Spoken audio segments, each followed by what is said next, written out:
Hey everybody! Welcome back for more Coteries of New York, Brujah edition, with our precious boy Chethany, causing a bunch of problems. I've been getting a bunch of questions about ATL by Night Season 2, so I figured I would address those on this stream for what I can. There will be some Season 1 spoilers, so if you haven't finished Season 1, uh, I'll try and give a heads up so that you can mute me or something. Um, but let's go ahead and just jump right into our game. Let's get this music going. Every time I load this screen, I can still see that Chethany Night 1 where we failed. When Kadir just completely killed us on the first night. Alright, let's get started. Oh, and we gotta start with taking a nap. So let's do that.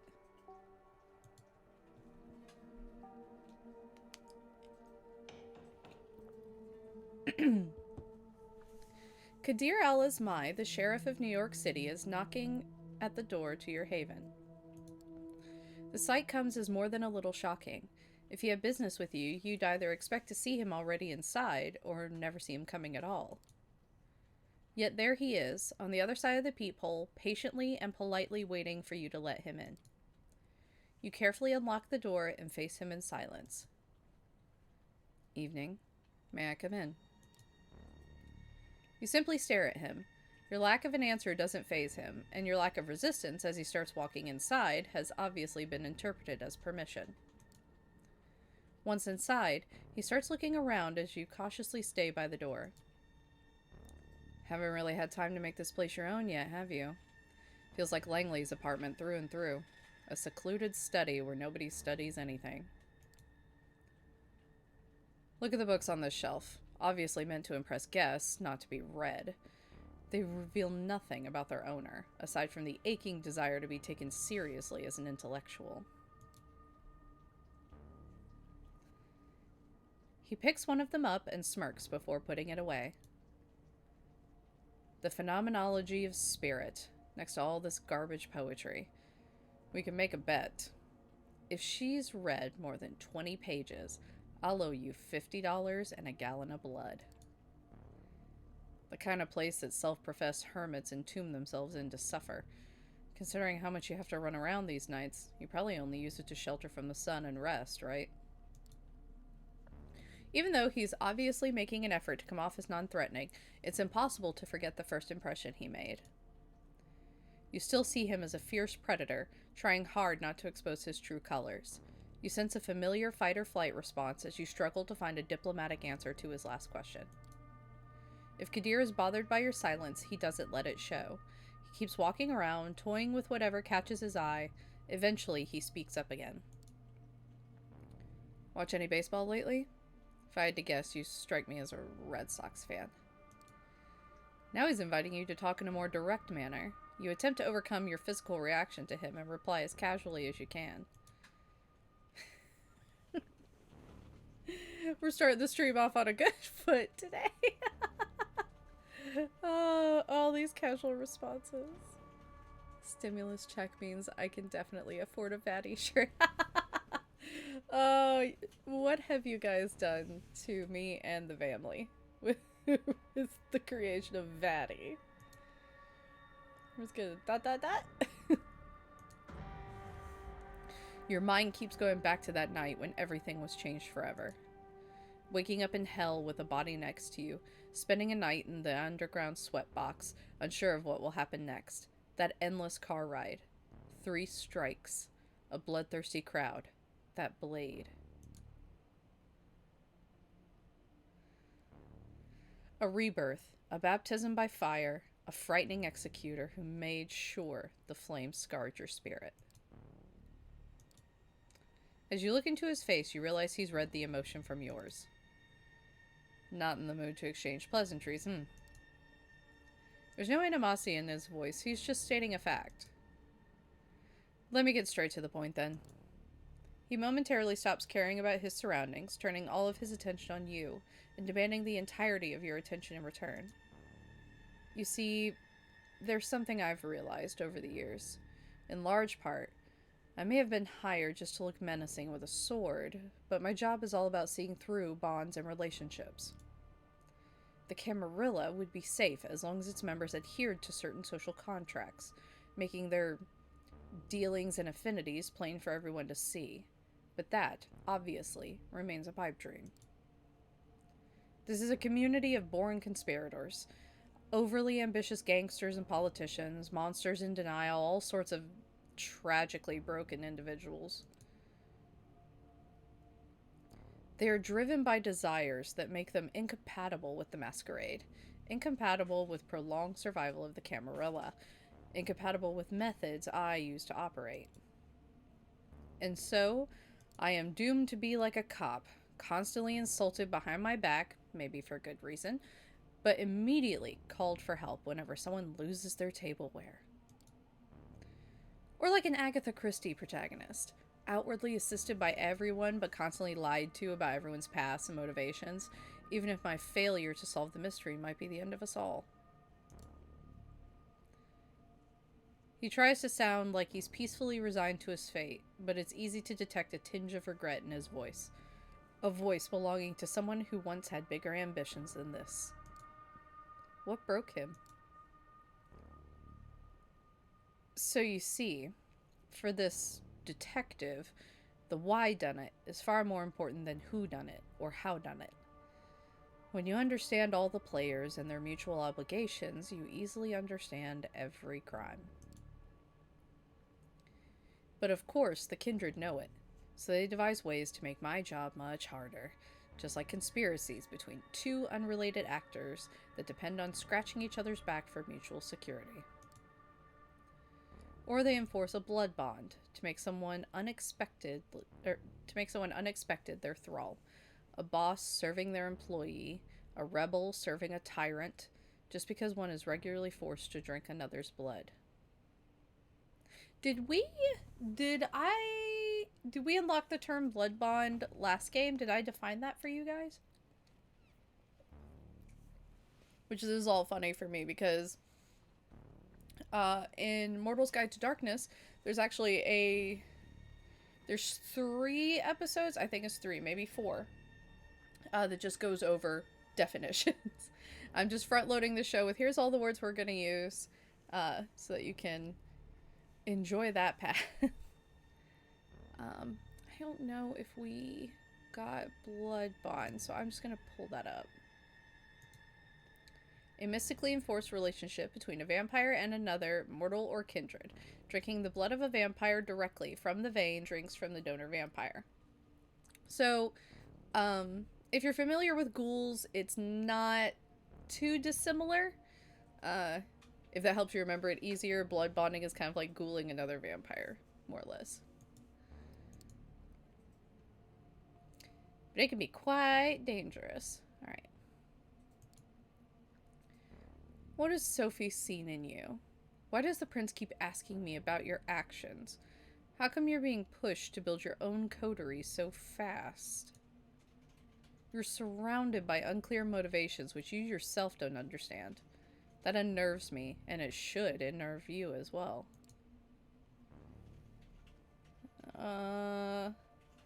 So we're going sassy, but like, he's got a point.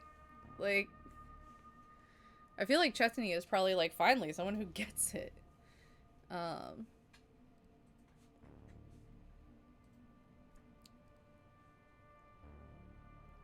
He might appreciate us just being straight up honest with you unnerve me. And yes, I have my very chocolatey coffee. I can't remember who it was last time said they would hate it. It might have been Biotic, I think, in the chat. This is essentially chocolate milk with some go-go juice in it. Yeah, that was you, Biotic. Well, I have my coffee again.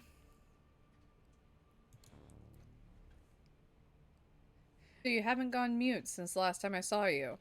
Good. Well, I'm here for a selfish reason. I need to develop a rapport with you to better fulfill my obligations. Choco Go Go.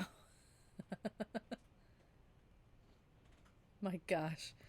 You guys are going on this choco milk with go go juice. Pixie Queer, you think it sounds nasty too? Hmm. Chat's full of wrong people. My problem is the taste of coffee just hits me too rough, so I gotta coat it in chocolate. Plus, my teeth are really sensitive to sugar. I think I talked about that last time. My teeth are just ridiculously sensitive to sugar, but I love chocolate. So sometimes my choices are either chocolate I can drink through a straw or just deal with it. Like it it doesn't stop me, but it lessens how much chocolate I eat because it's just a lot of pain in my jaw locks up with it. So, but there's sometimes, man, Cadbury eggs around Easter. I'll take the pain. I'll take it. Just chug chocolate syrup from the bottle. I used to, and this will sound gross. I used to, when I would make cake, I would make like a spice cake, and then I would take Nesquik and mix it with just a little bit of water, just enough to make it like liquidy, and then I would pour it on top of the cake like a glaze. Um, Biotic, do you have? I don't know if it's called spice cake for you. Um, I know it's got other names, but it's kind of like spice cake. Yeah, like spices, not spicy cake. It's like a Thanksgiving kind of cake. A fall time cake. We have multiple cakes full of spice. Yeah, this one is just it's very sweet, but it's just got that fall time cake thing. I'll link it in the Discord. I'll link it in the Discord. Oh, hey, there's a link in the chat now. Moist spice cake.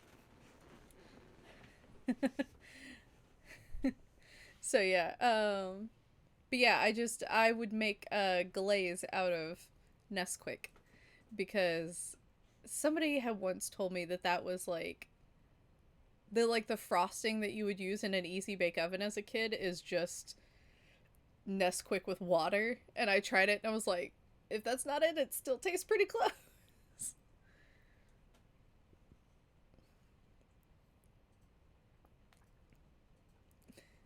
Oh gosh, now there's a conversation about the UK and spices in our chat. All right, let's continue. Even though I'm sure we all just want to stare at Kadir for a little while longer. It looks like a carrot cake. Okay, so before I continue, funny story. It does look like a carrot cake. I am very, very allergic to carrots. I am extremely allergic. They will kill me. And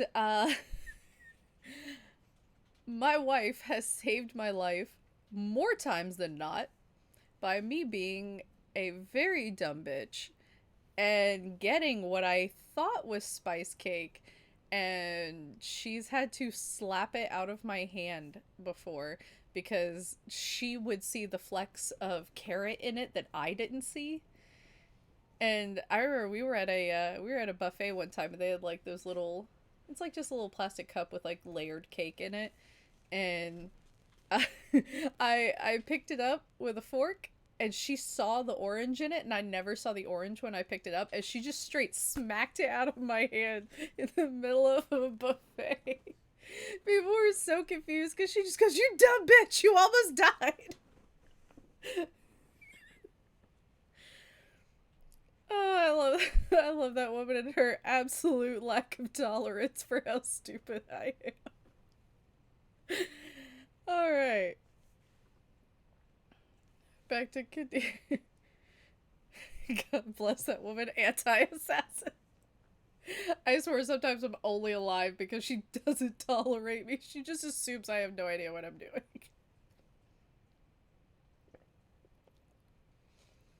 Yeah, like seeing anything orange in my food sets off Kill Bill sirens.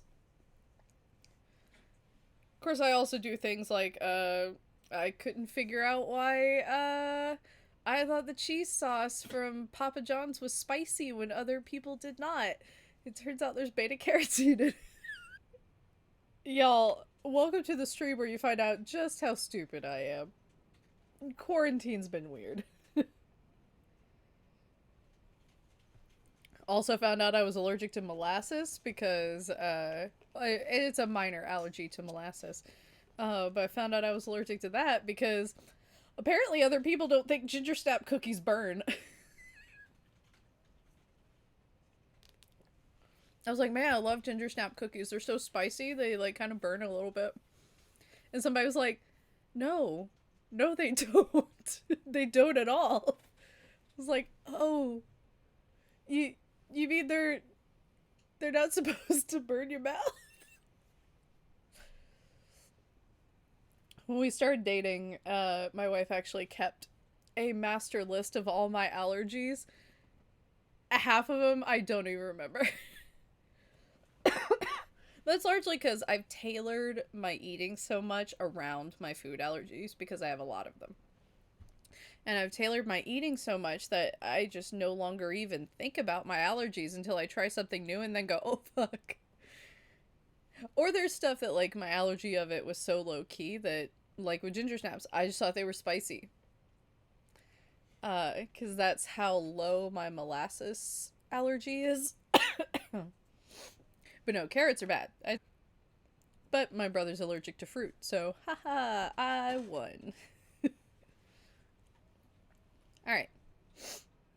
The last time, but I'm one of the faces of the New York City community. And as long as you're part of it, it's going to be impossible to avoid me. Especially when I have business with you. And I do. As you might have guessed by now, one of my tasks is uncovering and understanding your bonds. And one of them might endanger our community. Well, that's not menacing at all. Who's he talking about? I think we know. I think we know.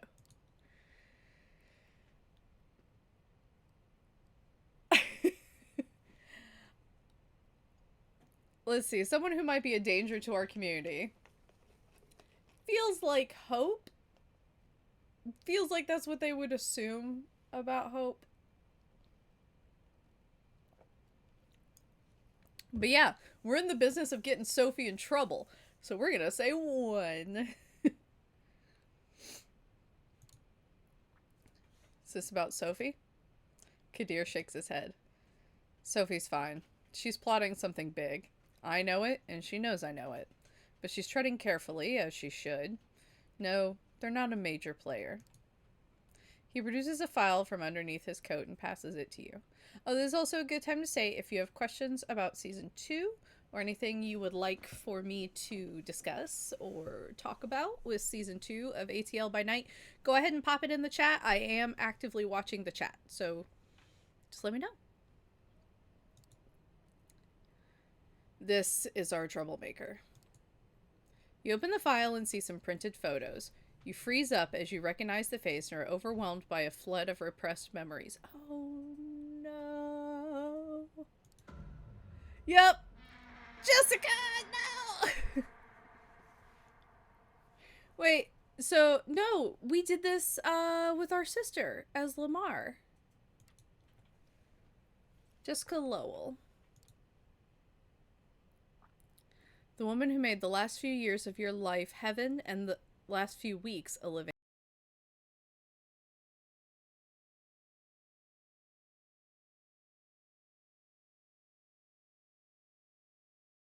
Got wrong? You look up at Kadir expecting answers. There are some unfortunate rumors that you committed suicide after a messy breakup. So apparently, Miss Jessica here is desperately mobilizing everyone she knows to look for you. Turns out she's contacted a lot of people who might recognize you, including some law enforcement agencies. The risk of endangering us is relatively low, but far from non existent. Which means she must be stopped. Must be stopped sounds threatening. You dread thinking what he's planning. Yeah, this is. Woo! This is more stressful than with our sister. I'll arrange for you two to meet tomorrow so that you can straighten the situation out and say goodbye to the life you've forsaken. He'll arrange what? Your eyes must look like saucers right now. Usually, these matters are left to my discretion, and I can't think of an easier solution. The lost sheep reappears, takes care of unfinished business, and disappears, never to be seen again. Nobody cares. It's simple, it's clean, no contrived schemes, no unnecessary victims. I am going to repress the Kingdom Hearts reference, but you all know it's there. And it gives me an opportunity to learn more about you as I observe. When neonates interact with kind they used to hold dear, their true natures are laid bare for everyone to see. Of course, he's invested in being kind to you, or he's making clear his self-serving intentions so that you don't start figuring them out yourself. Any objections? Any alternates are probably worse. You shake your head. Very well. I'll arrange a meeting and drive you there tomorrow. Better come up with a load of bull that's easy to swallow. He disappears from the apartment, leaving you as confused as the last time he closed the door on you. God damn it, you need to think it through. Oh, Jessica. She's like, I hate you, go die. No, wait! For a long time, you just sit in your haven, lost in your thoughts, remembering how you once thought your world had ended with her leaving. Whining, sure, but seems like it was prescient whining. Every now and then I feel like the dad, like Lois's dad from Family Guy. When I can't pronounce a word, I'm just like, I've only ever seen it written. It was just the wind, dear. The wind. Huh. I've only ever seen it written. Okay.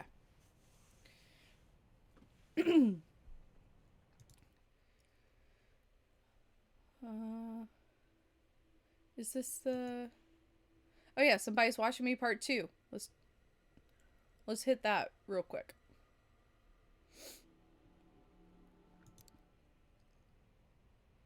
Okay. You're in your haven when the intercom rings. Answering cautiously, you hear an older male voice. Hello? I'm calling because a friend asked me to come by and offer you my services. Each one's gonna give us a really different mode for this conversation. Cookie crumbles in it, so I'm occasionally getting just these like huge chunks of cookie crumbles. 2 or 3. What do you mean, services, or who's this friend? I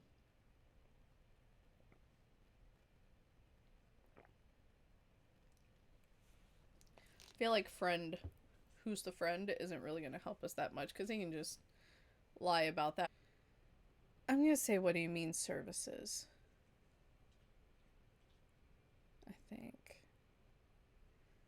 Yeah.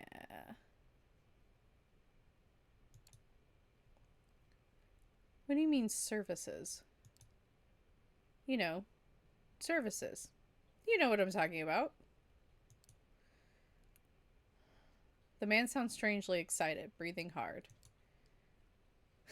Is this a sex thing? I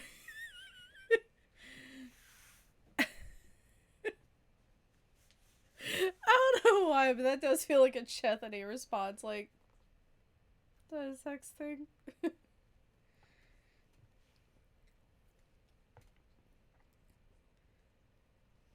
I'm...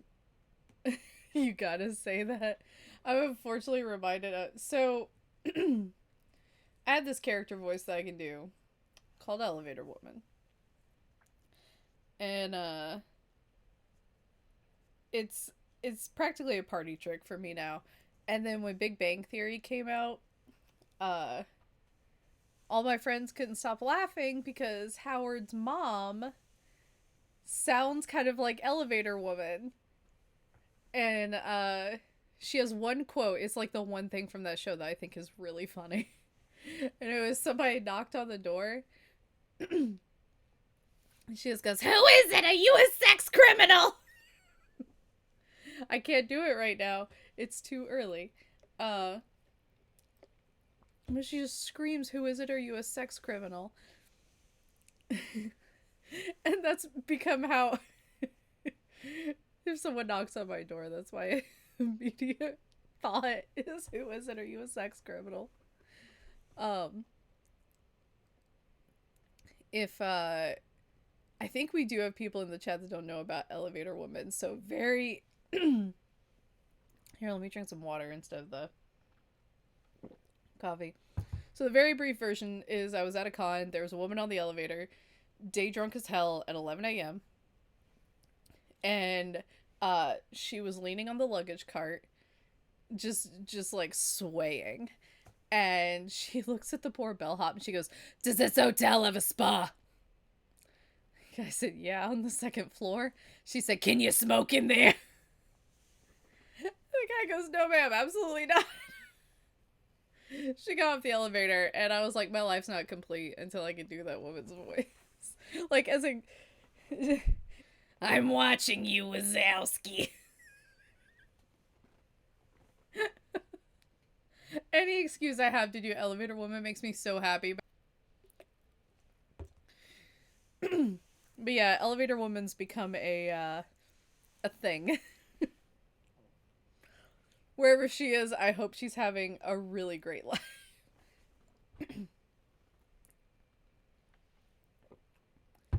Like, I hope she found a spa that will let her smoke in it. Alright. Let's just say, is this a sex thing? Is this a sex thing? No. Or, I mean, not in that way. I love that he's like dabbing the sweat like, "Oh no, he's hot." Like, because that'd be me like, "Hey, I got this friend who's like a vampire, you should just like go let them drink." And then you see them and you're like, "Okay." "I know you're one of them. Please, it's all right. I don't mind. You can drink for me if you understand what I mean." A man you've never seen before is paying a visit to an apartment not many people know of, offering for you to feed from him.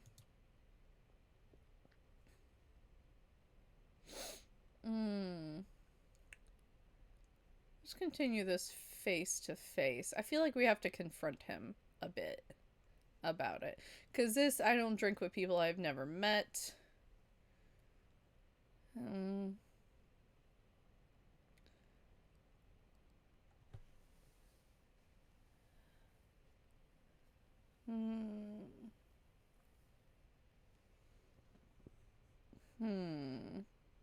All of these feel like I am potentially walking right into a Second Inquisition trap. Stay vigilant, kindred. Alright.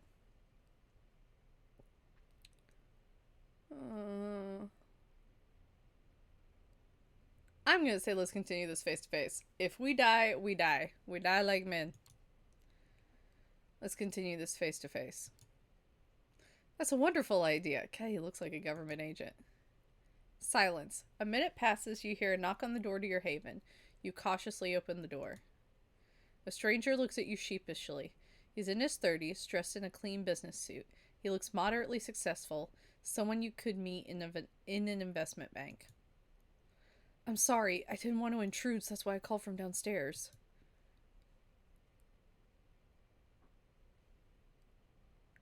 Would make for an interesting feeding flock, can only feed from people you know. There's a predator type that is technically like that. You know what? Come in. I was hungry anyway. The man looks comically satisfied as you usher him into your haven. He barely waits for you to close the door before he loosens the collar of his shirt, closes his eyes, and bares his neck in quivering expectation. Buddy. You look at the man, taken aback by such forwardness. Figuring that you didn't invite the man here for a chat, you lean closer, take him by the shoulder, and sink your fangs into him. This is not an unpleasant way to feed, you reflect as the blood flows into your mouth. The food comes to your door of its own volition. Oh, I need nachos to do that. The man moans as you drink from him, lost in the ecstasy of the kiss. It feels a little unseemly, but it would be churlish to begrudge him his pleasures. You're just like, dude, quiet. Taking care not to drink too much, you let go of the man after licking his wounds closed. Suddenly, you're startled by a surprising sight. Oh, damn it! A woman, not very old, strangely dressed, is looking at you intently, only an arm's length away.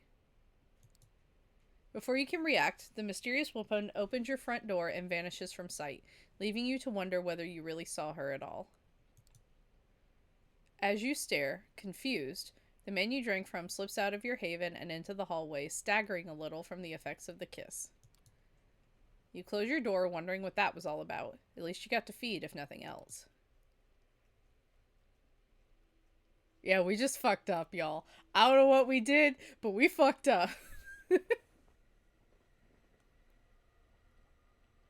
This was like me gonna be going downstairs to meet him outside? Or in an alley? Like, that would have been the smart option, but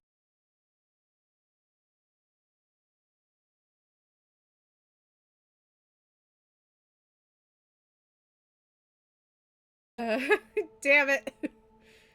Knock knock, you'd ask who's there, but you don't know if the sheriff of New York City would play along.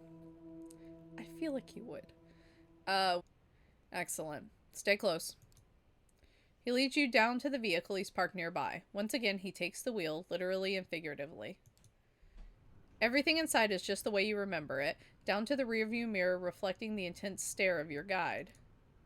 However, the trip itself feels noticeably different. The last time Kadir drove you around, he was forcibly dragging you away from your old life. This time, he's pulling you back into it. All the things you wanted to say to Jessica keep running through your head.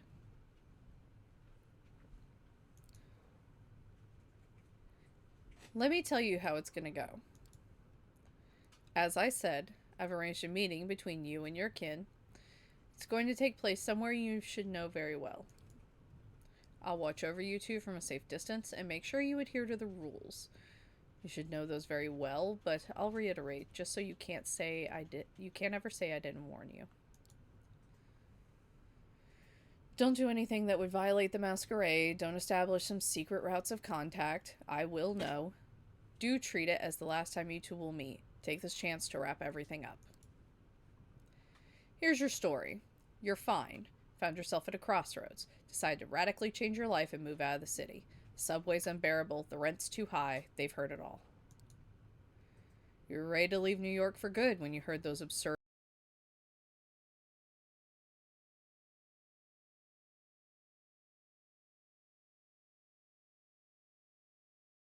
once and for all on your terms.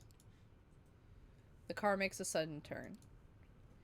I'll leave the finer details to you. Just be so kind and don't make me regret it. You can sense he's going out of his way for you. It doesn't try to force you into gratitude by stating it plainly. If you know, you know. He'll see if you're worthy of his aid. We're here. You take a look and recognize your destination. He was right. It is a familiar place. It's that club, the one where you met your future sire in while trying to forget about Jess. This is where they last saw poor Chethany. Who knows whatever might have happened to him? One Jessica Lowell is trying to find out. She got a tip from an anonymous source saying that you might appear here tonight. Wouldn't want to disappoint the lady, would you? She is apparently quite distraught. He turns off the engine and relaxes comfortably in his seat. You silently leave the car and head straight for the club. The last time you were headed this way, you still had a pulse. Feels almost nostalgic. Flashing light. Warning.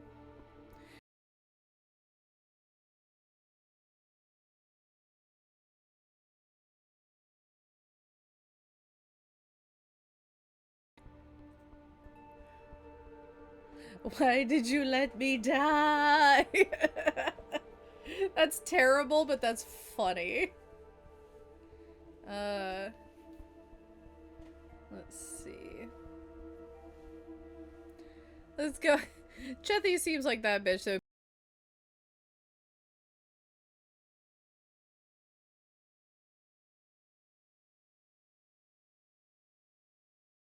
Vibes in the air.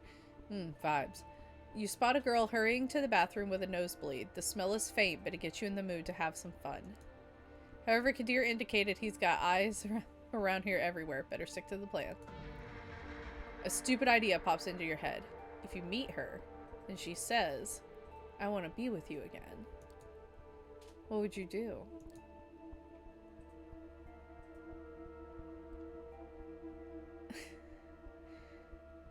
Reject the idea. He hates being a vampire right now, so he wouldn't bring her into it. And I don't think that Chethany would want the, like, one last round. That's just not the character read I've gotten from him so far. Like, he's dumb and he's rude, but these two just don't feel right.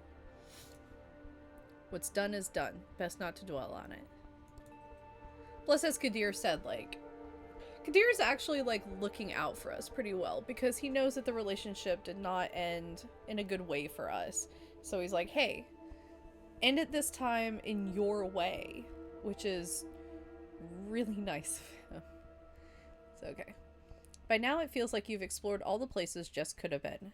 It's getting frustrating. You grab the no time for the heart to guide the hand. You walk past her and back to your duty. I don't like this. You mimic taking a sip of your drink. God, you could have been having so much fun tonight. You could accidentally stumble into Jessica when you least expect it. She looks at you as if she's seen a ghost. You freeze up, trying to come up with something to say and failing. The last years of your life flash before your eyes. Wait, what was the line you decided upon to open the conversation with? Before you remember, a powerful slap takes you out of your stupor. You stupid motherfucker! Guess she gets the first line. You realize you've spilled your drink all over your clothes. I've been so worried. I've been so fucking worried. Called everyone I knew to look for you, and you're just having fun clubbing. You thought it would be funny to drop all contact with everyone? Pretend something happened to you? What, you wanted to see my reaction? She slaps you once again. You let some sort of dissociation set in and just watch the situation as it unfolds. I'll let everyone know you're okay, but don't you ever show yourself in front of me again. She turns her back on you and disappears into the crowd, walking toward the exit. You look around, you notice heart-shaped glasses girl chuckling in the distance. You're no longer in the mood to party. Guess you'll follow Jessica's lead and leave. Better not keep the sheriff waiting. Well, at the very least, you can say this. She still cares. That's nice. Aw, the achievement that I unlocked is like a moth to an old flame. Oh, that's so clever. I like that. Back to Kadir's car. Once you close the door, he instantly puts his foot on the gas pedal. Walking off the pitch with no... Oh, sorry. Accept it. Getting her to accept that it was over took some harsh words, but deep down, I think she knew it was time to say farewell once and for all. She's a little shaken up, but she'll live. This tendency to briefly reappear in our unlives. One night, let's say 20 years from now, she might spot you on the street. You won't have aged a day from now, even though she'll tell herself that can't be you. She'll be jealous. And if you look happy, she'll feel regret over what could have been. So for the sake of the night your paths cross once again, I hope you'll search for your own happiness. Car speeds up to cross an intersection before the light turns red. You give Kadir a good, hard look.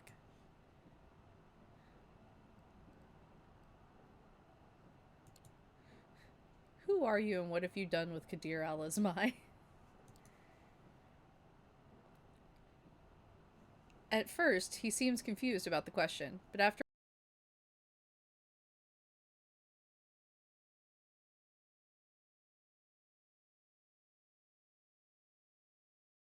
maybe,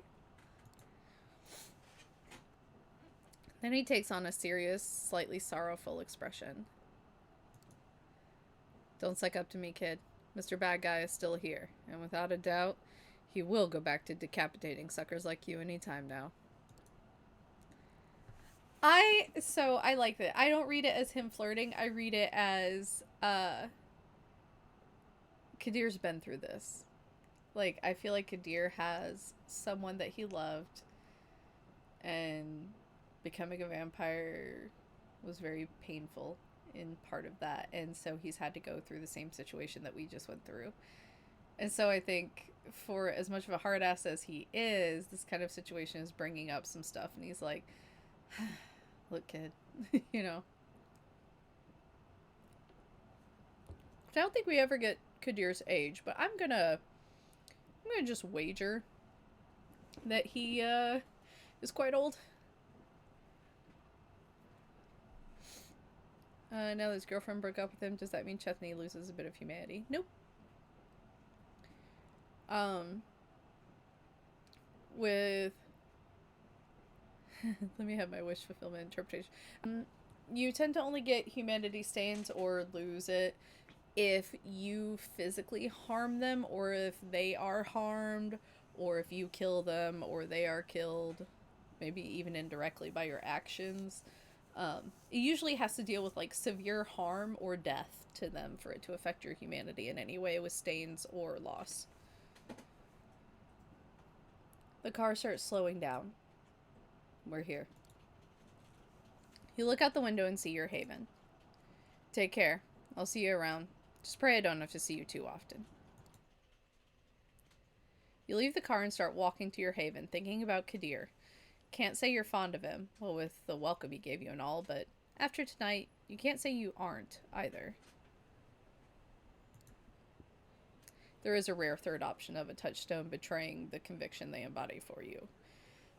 Because humans are flawed, and touchstones represent your convictions, and so when that's lost, it affects you. You're going to need some more time to understand him, that's for sure. Alright. Hope or D'Angelo?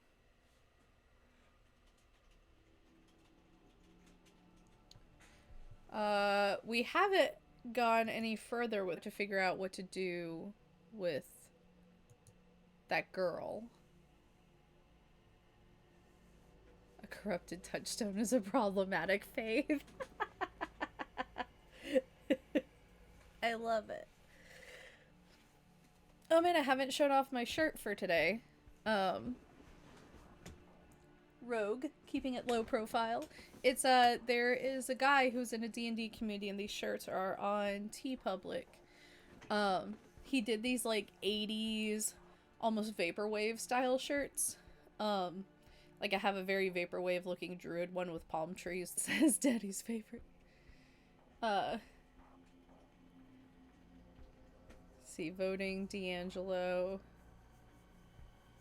Yeah, let's go ahead and do D'Angelo, and then we'll do Hope the next night. Assuming shit doesn't go wrong. I feel like we real fucked up letting that guy in just because we haven't seen like an immediate result of those actions. And they wouldn't just put that in for no reason. Can you link his store in the Discord later? Yes, I will need to dig it back up. I need to find where I ordered this shirt. Because he has like a difficult to remember username. As you make your way up the stairs, you notice that D'Angelo's office is surprisingly quiet. You are half expecting something akin to a scene from The Exorcist, with Sana belching out curses and your companion sprinkling her with, well, whatever it is vampires use for holy water. What you witness instead as you open the door is the picture of Serenity.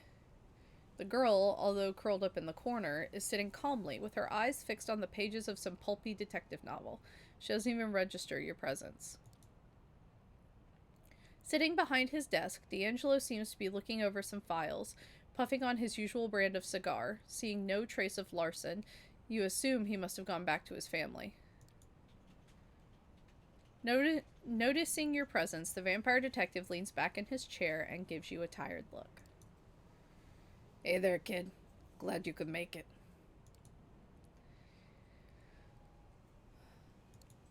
You kidding? I wouldn't miss this for the world. Like, I would have believed Chethany is getting just a little into this detective, like, dramatic shit. Like, he's enjoying it a little. Clearly noting your sarcasm, he hits back with a smile that could express anything but amusement. Right. Make yourself comfortable. We have some heavy shit to figure out, you and I. I've been going over the case files, mulling over our options. Surprise, surprise, they all suck donkey dick. No matter how we go about this, someone gets fucked over. Her, Larson, us.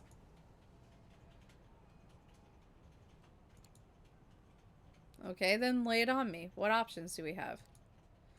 Okay, let's polish this turd. Here's how I see it.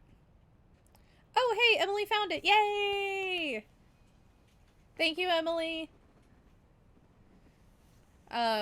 So in the chat is a link to where, I don't know where the chat is oriented on this screen. There. Is a link to this shirt, and they have them for pretty much every class. I bought one for all the members of our D&D party, and my homebrew is that if they wear their little 80s Vaporwave shirt, they get one free reroll for the night. And that has saved some people. Alright. Here's how I see it. 1. 3. We try and get Sana out of the city. Come on, kid. I can hear them thoughts bouncing around your head from over here. Out with it.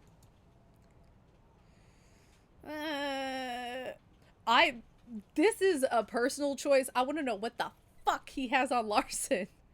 We've been toying around with this. I want to know. What kind of dirt do you have on Larson anyway? It must be some serious shit. Oh, it is.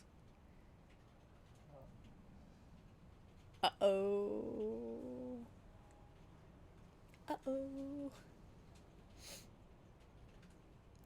Thank you for the subscription, Ben Competence. A few years back, the Second Inquisition led a coordinated assault on the New York Kindred. Operation Lights Out, they called it. Nasty fucking business that was. A lot of good vampires died, some of them I know personally. Larson was one of the Inquisition's first targets. When they got him, he managed to convince them to spare his life. In exchange, he fed them info on a fellow Camarilla member, one Nicky the Chop. Suffice it to say, Nicky didn't make it through the night. Fuck. Larson! Oh, just go right down the fucking drain. Fuck Larson. No. No. That self-righteous bullshit? Mm-mm. No. Kill again. Hey, I ain't just gonna let her loose in another state and forget about it. I got some people up north. People I can trust. They might be able to help her. At the very least, keep her safe and make sure she didn't do anything stupid. Okay, time's a-wasting. What do you think we should do?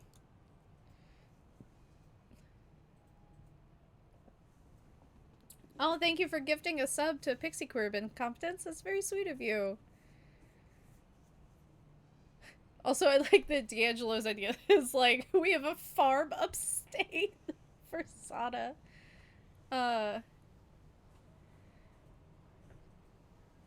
Just had a conveniently timed noise in RuneScape when he said that.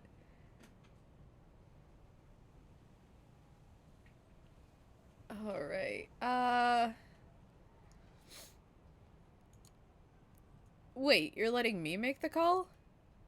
Look, kid, I've been at it all day, mulling it over. All I got from my trouble was a splitting headache. I just don't know anymore. All I'm asking for is your honest opinion. Just pick one and make a case. Convince me it's the right thing to do. Or at least wrong, at least. So one more time. Bring the girl to Elysium, trade her life for Larson's, or sneak her out. God, this is a... Hey, it's Sophie's choice. Um, oh, these all suck. Oh. Like, I want to rat out Larson, but I'm also trying to think about the fact. I know you want to fuck Larson over. I do. What I'm trying to think about in terms of Larson is if I got turned and I still had a spouse and kids, would I have literally ratted? So the thing is, like, with the way Thin Bloods get treated, and with him having a family, I feel like I would have made the same choice to protect my family and to not leave my family without a husband and a dad. Um,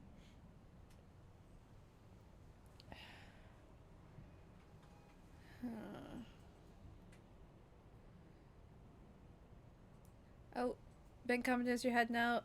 This game is very amazing, so come back and check us out. Thank you so much for stopping by. Enjoy.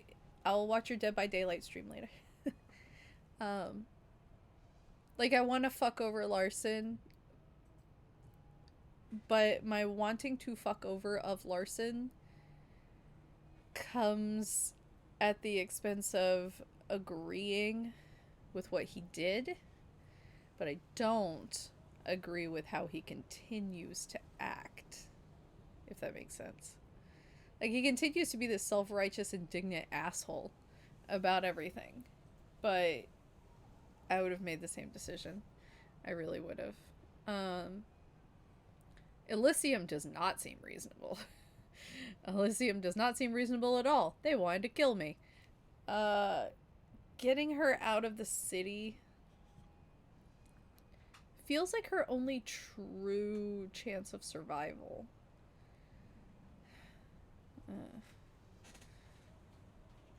If we get her out of the city, though, we might be fucked. Okay.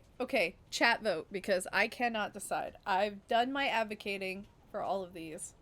My bigger advocation for the getting her out of 2, the Scourge. If we do that, yeah. I mean, I see D'Angelo's conflict. None of these are good options. None of them.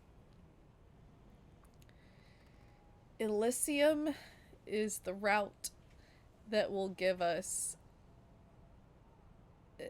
I mean, we'd be screwing her over in one way or another. Like, that it should be up to the prince to decide. Because I don't want to get Larson killed. The Scourge will absolutely kill Larson. 100%. Larson deserves to get the shit kicked out of him. He doesn't deserve to die.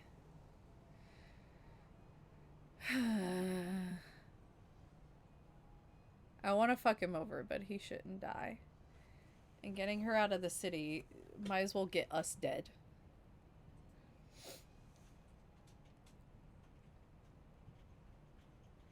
If dying didn't erase the save file, I'd vote for the most chaotic option on the list. I feel like Elysium is our best option here.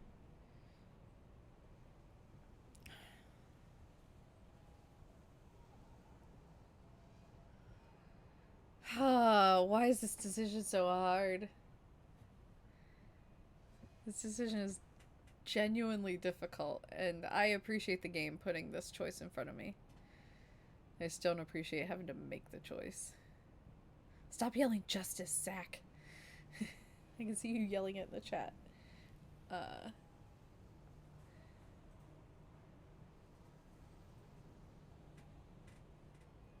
But 2's gonna get Larson killed.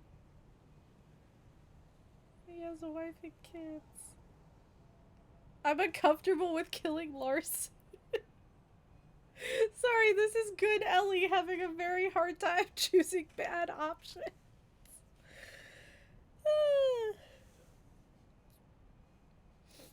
Larson answering for his crime might allow the girl to get help. But the thing is, maybe not. Because one way or another... So if we get Larson she still has to go to Elysium. Like, she's still going to have to be presented to the prince.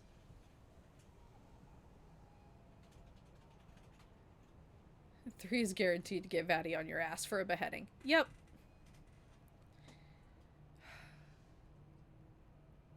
One is guaranteed to get them both killed. I don't think so. I think one will get her killed. 2 gets Larson killed. Maybe his whole family. 3 potentially gets us killed. Chesney is Brujah and revolutionary. He would absolutely see snitching to save his own skin as an unforgivable treachery. Might I suggest rolling a d4 this time? You know what? You know what? That's what we're gonna do. Thank you, Scott.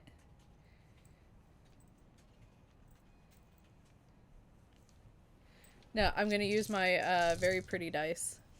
I don't know if you guys can see these on the stream. They're like you can't really tell. They're like a super cloudy pink and teal.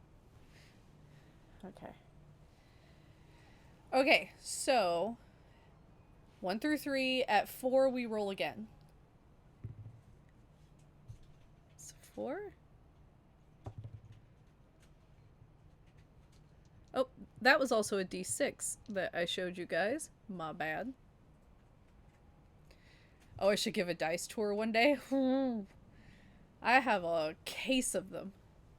I don't keep my dice in the little things. I also order Krakens, so I have a ridiculous amount of bags. So I have a 1 Elysium. All right. Let's take her to Elysium. God, don't like any of this. Okay. Now I gotta pull my dice back up because I had to pour out the whole bag to find the d4. I will take you guys on a dice tour one day. This might... No, that doesn't show it as well. Where's the d20? I'll show you guys the d20 of this set real quick just so you can see, like, the colors. I don't know. Let's see. I can't do this like a beauty guru. I am real bad at this, y'all. I don't know if you can see it, but they're really pretty. I like them. I also have... They're somewhere here on my desk. I have dice that have a rubber ducky in them.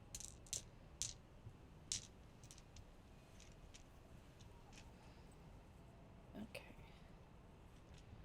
And there's one with a rubber ducky and one with a little cow. If I can find them, just...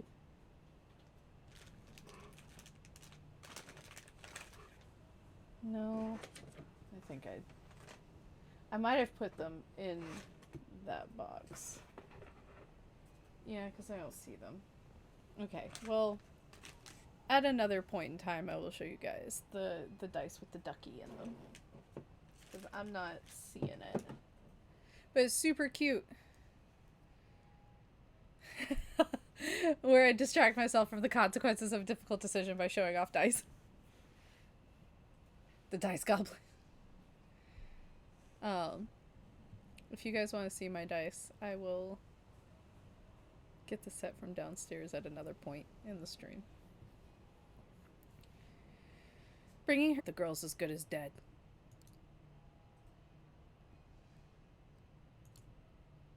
Then we better be extra convincing. So be it. Fuck. Do me a favor, kid. Watch it for a few minutes, okay? I gotta make some arrangements, make a few calls. He catches himself, looks at you with an expression of the phoniest of phony guilt. But not like with a phone or anything, because, you know, that would make me a naughty boy, which I am clearly not. He walks out of the office through the frosted windows. You see him instantly go for his clamshell phone. Screw it. Does it really make a difference at this point? You turn to the girl, who still has her nose in the book.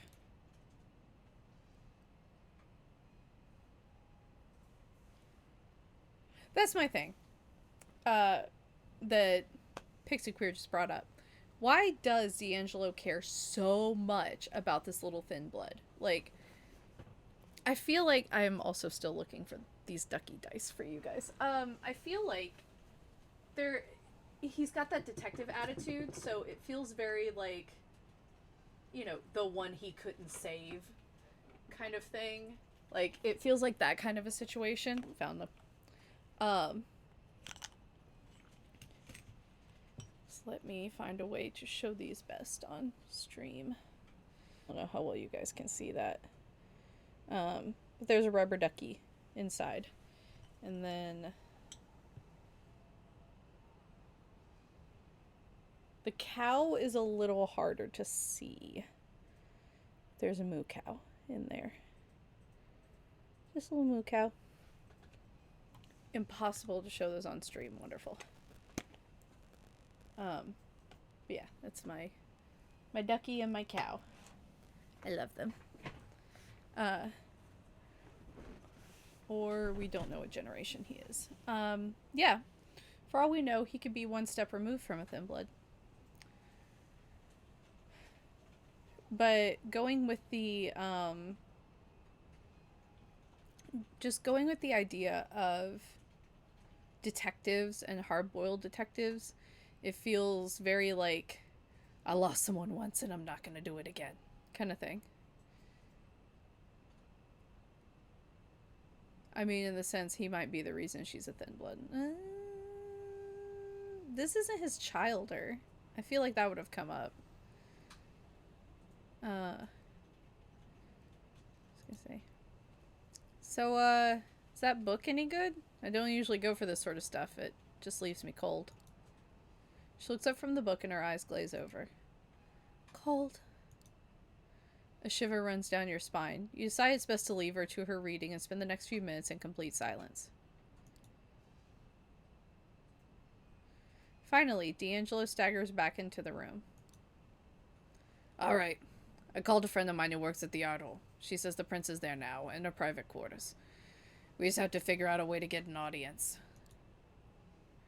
He walks over to Sana and crouches beside her. Speaking softly, he takes the book out of her hands and gently strokes her head. Hey, darling. I need you to listen carefully. We're gonna go on a little trip, okay? You need to stay quiet and stay close to me. Can you do that? Stay close to D'Angelo. She squints, trying her best to concentrate. D and Jello. Close enough. Something akin to a smile creeps on her face. It's as close to happy as you've seen her. Gift, not hurt.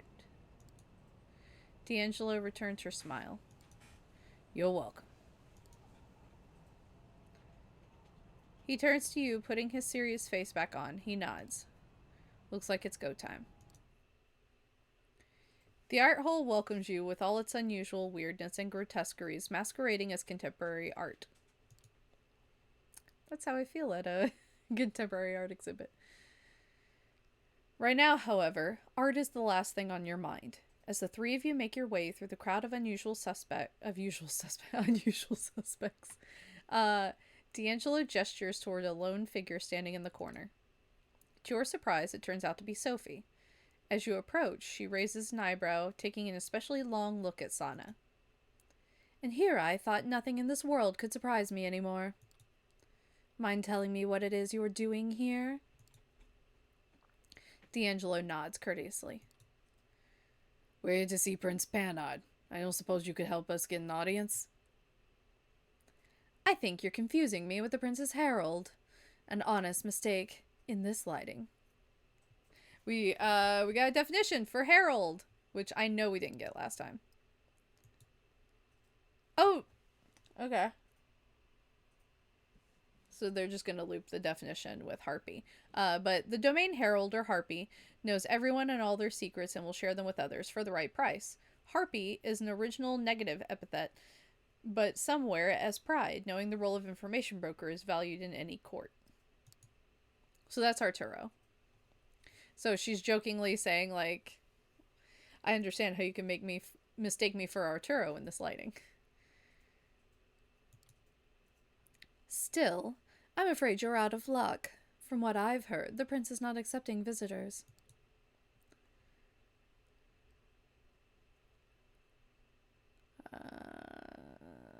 I'll owe you one.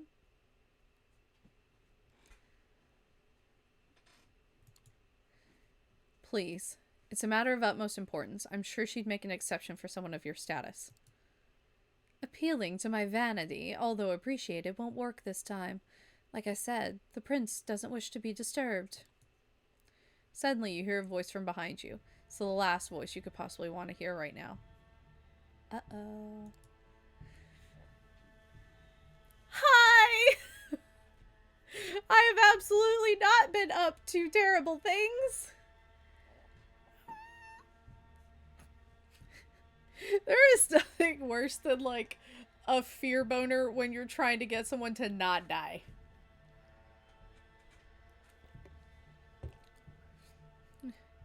Maybe I can help. Keeping things casual, Kadir tipped an imaginary hat in your general direction. When he looks at Sana, you notice his expression sour, if ever so slightly. Perhaps this conversation is best held in private. Follow me. Before leaving, he nods at Sophie. Langley. Kadir.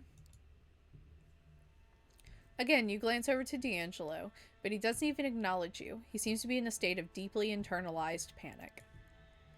Not seeing any way out of the situation, you follow Kadir into a small backstage area. There, he stops and addresses you once more.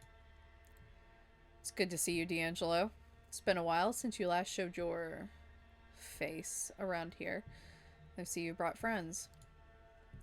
So how about we skip the unnecessary drama and you two leave without incident while I take care of our thin blood guest.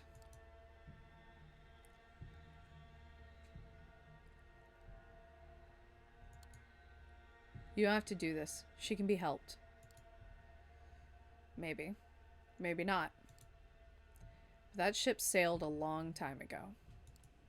It ends tonight. With me. Doesn't have to be this way. Just let us talk to Pennard. That's Prince Pennard to you, D'Angelo. And no, your harebrained scheme isn't gonna work. What exactly did you think was gonna happen?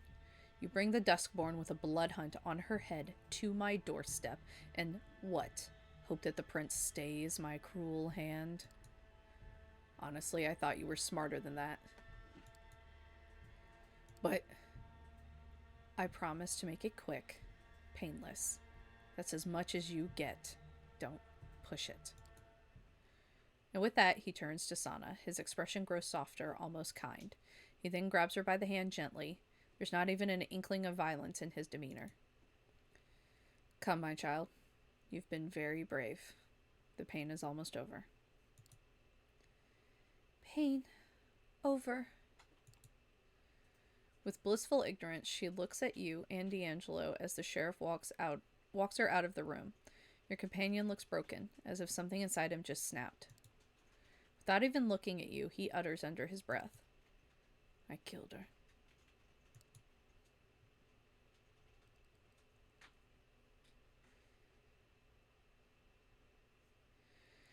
The thing is, like, the dice decided for us is Larson is a primogen, and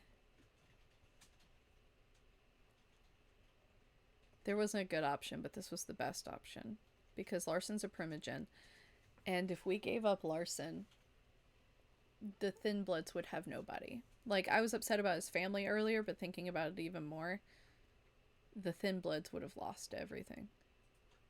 And sending her upstate would get a blood hunt on us because we violated the blood hunt.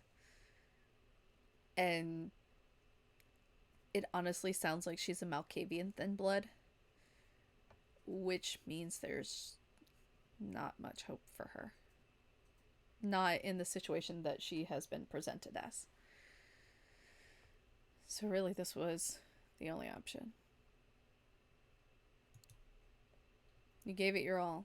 Sometimes shit just happens and there's nothing you can do. Nice catchphrase, kid. You should have it printed on a t-shirt.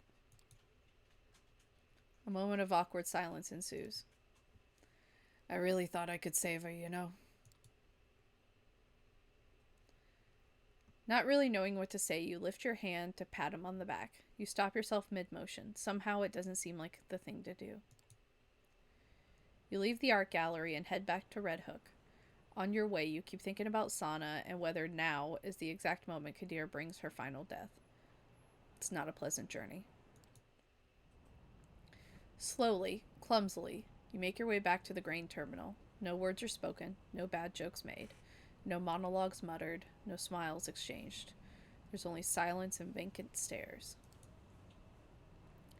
As you head up the stairs to D'Angelo's office, you can feel the tension rising.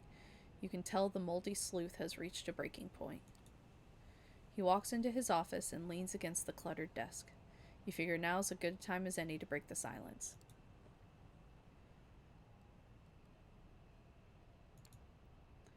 Why don't you grab some shut-eye? It's been a long night. The moment you finish, D'Angelo leans over and sweeps all his stuff off his desk. Notepads, bits of paper, what looks like a cheap imitation of an antique lamp. It all comes crashing to the floor. It doesn't stop there. He grabs a heavy file cabinet and knocks it over. Slowly but surely, the once quiet office turns into a heap of crumpled paper and broken furniture. The tantrum run out of stuff to throw around. As he stands there, slowly regaining composure, one of the objects scattered to the floor catches your eye. Fuck. It's a small paperback novel, the same you saw Sana reading earlier tonight. It must have landed there while D'Angelo was giving the room a royal thrashing. You pick it up. In huge letters, the title on the cover says, The Longest Night and Other Stories. The smaller caption underneath reads, Another collection of stories from the Gianni D'Angelo saga. What in the actual fuck? You flip it over and are immediately drawn to the picture on the back cover. If not for a lack of flaky skin and distorted features, you'd say that guy looks very familiar. The name next to the picture, Reginald Finch. You stand there, not even knowing where to start. Even in his current state, D'Angelo, or whatever his name is, remains one step ahead of you. Yeah, that's me in the picture. Reggie fucking Finch. Haven't seen him in a while. Wasn't planning to.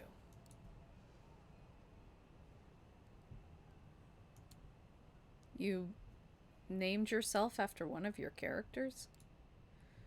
Afraid it's more than that. I sort of became him. See, Reggie Finch was a pushover. A small-time journalist on the other hand. Honestly, it just sort of happened. Because it was the only way I could make sense of it all. I mean, once you wake up looking like this, realizing your life and all that you were is gone forever, you can't really blame me for trying to at least make it interesting.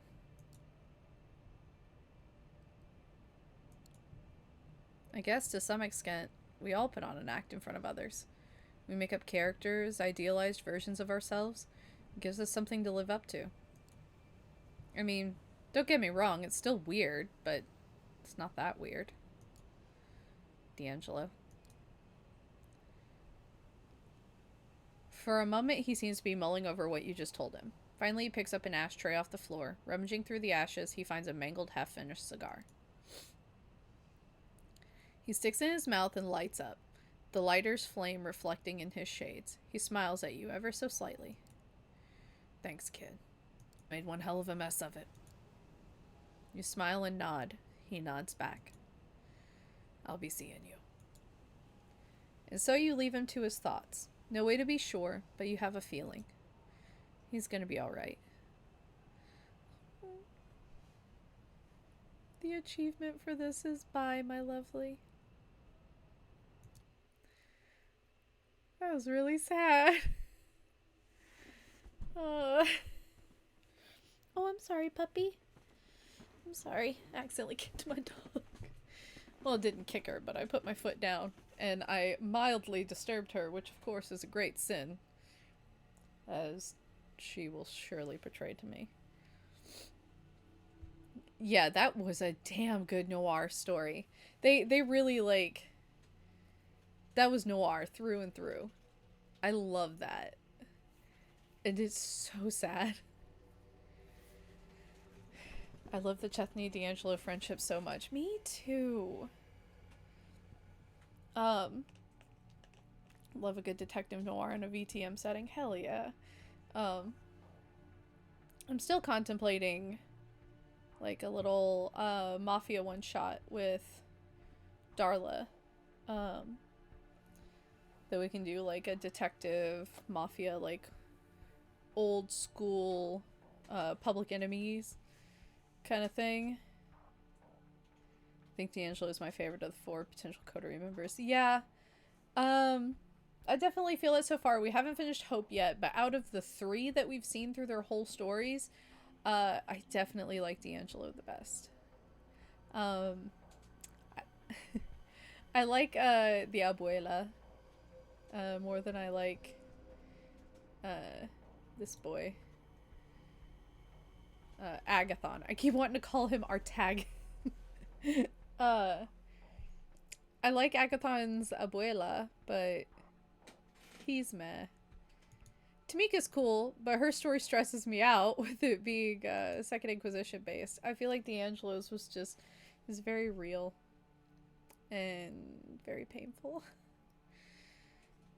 Alright, let's take a nap.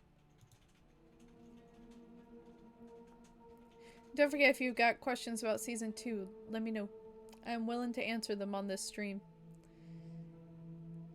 Alright, so we've got Hope. We didn't have any nighttime or daytime-ish activities. Hope's poorly scribbled message reaches you in your haven. With an unmarked envelope, you find a barely legible address you're supposed to reach and the hour you're expected to arrive there. This is it then. The night of the final. The ride is uneventful, but becomes more and more tense as it goes on. The gravity of the situation starts getting to you. You're about to set out on an operation against a key New York City figure, well connected with both human and vampire elites. What if her security overwhelms you? How will the council react to your raid? You can only trust that Hope has thought it all through. She doesn't seem like the type who'd attempt a suicidal mission. Which isn't something you typically say about a person who regularly inflicts violence on herself in front of the camera. When you arrive at your destination, you find yourself in front of a building with a double spiral logo on it. This must be Montgomery's headquarters then. You look around the street and notice an obnoxiously lavender Mazda car parked nearby. Even though you've never seen it before, you might have an idea who it belongs to. You park your own car at a distance from the double spiral building and approach the Mazda. A familiar figure is behind the wheel, holding a smartphone in her hand. You knock on the window. She opens the window without turning her eyes from the device. Wow, you're early. Didn't think I'd find you right in front of the building. Don't care much for being inconspicuous. Why should I be inconspicuous? I'm not planning to come back alive. She lets a dead silence linger in the air for 10 seconds, then stops typing, diverts her eyes from the screen, and gives you a melancholic stare. And winks. Psych. God damn it. Come on. What's with that face? I suffer from too much FOMO to let myself die. I've got accounts to run, notifications to check. She gets out of the car and motions you to walk with her. Anywho, glad you managed to make sense of my ugly scribbles. I totally forgot how exhausting it is to write stuff by hand. Still, not as exhausting as having to deliver messages personally to someone's door. Next time you meet Langley, ask her to get you a flip phone or something, okay? You reach the front door of the building. We're about to burn this shithole down to the ground. Please say psych.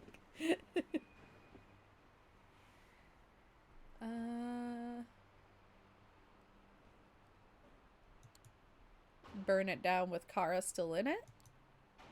No! She's out at the moment, trying to sell services she won't be able to offer. You see, our job is easy. We need to get in, destroy the server containing all the double spiral research, and walk out. No spectacle, no dramatic showdowns. Now, I know exactly what you're gonna say. It says at Chethany. But wait, Hope, if this data's so priceless, shouldn't she have external backups? Is Kara a complete dunce?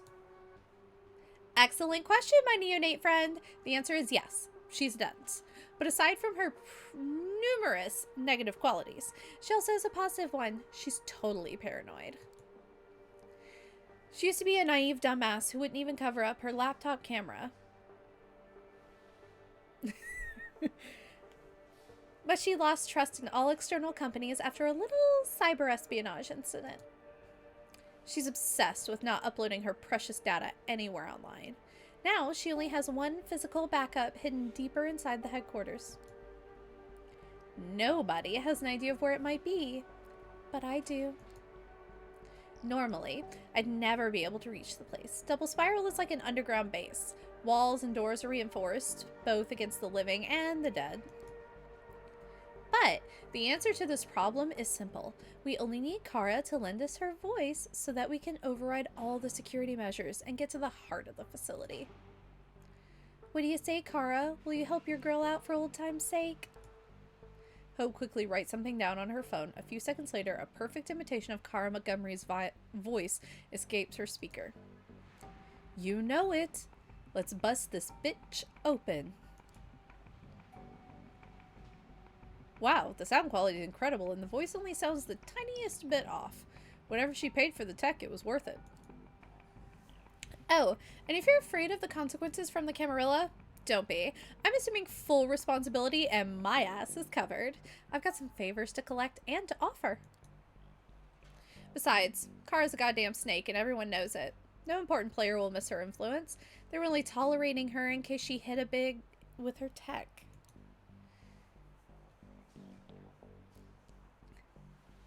It's all about cash in abundance. Life's a bitch and then you die.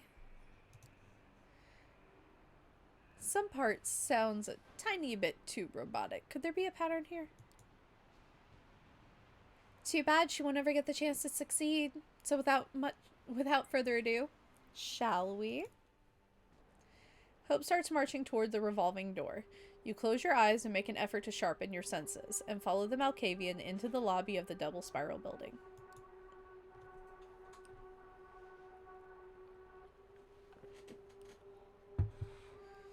There's a sole security guard at the entrance. He raises his voice to ask about your business, but is stopped short by Hope's commanding voice.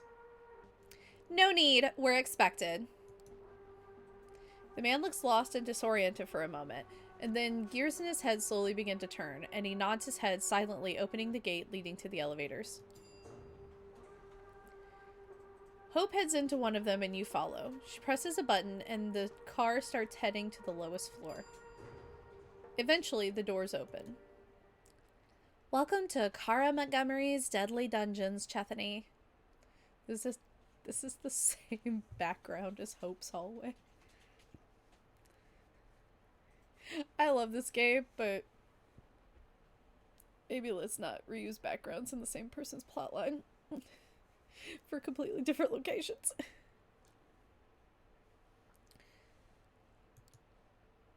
What appears before your eyes are the dimly lit corridors of an IT office, empty and silent. The air is stiff and dusty, and there's a sharp, rotten stench in the air that you're unable to identify. Yeah, this game has a habit of reusing backdrops. Reusing backdrops makes total sense, but not within the same person's plot line. Like if this hallway was in, like, Lamar's plotline and was for meeting somebody, like if Tamika took you down a hallway that looked like this, that would be fine. But this is the same backdrop for two completely different locations within Hope's plotline, which is where it goes, meh. I love this game. It does just need like a few little polishes, but it's still good. Alright. The menacing atmosphere makes it hard to recognize at first, but this looks like an active workplace. it really is a dungeon, although a corporate one, where people are cheated of life. Ain't that always how I feel? You feel a pang of anger. This is the real face of class warfare. These are the conditions people in power would offer us if they didn't feel a need to keep up appearances. Let's just get to the first door and test my little car. There's a button. A robotic voice comes out of the speaker. Semiotics. Seriously? Come on. Hope types the word into her phone and lets virtual Kara repeat the password. Semiotics.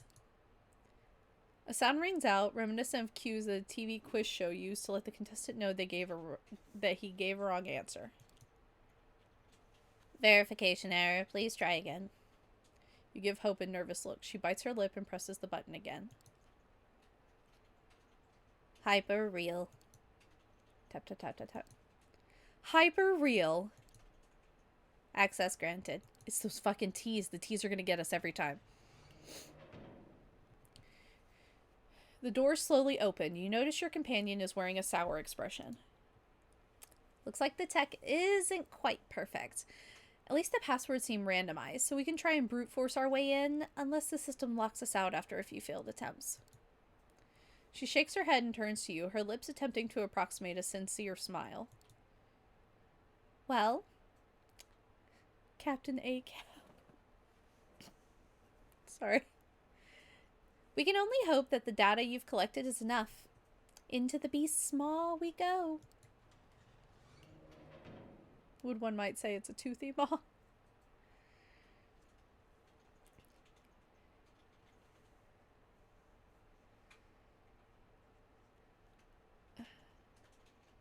She marches into the room and you walk in right after her.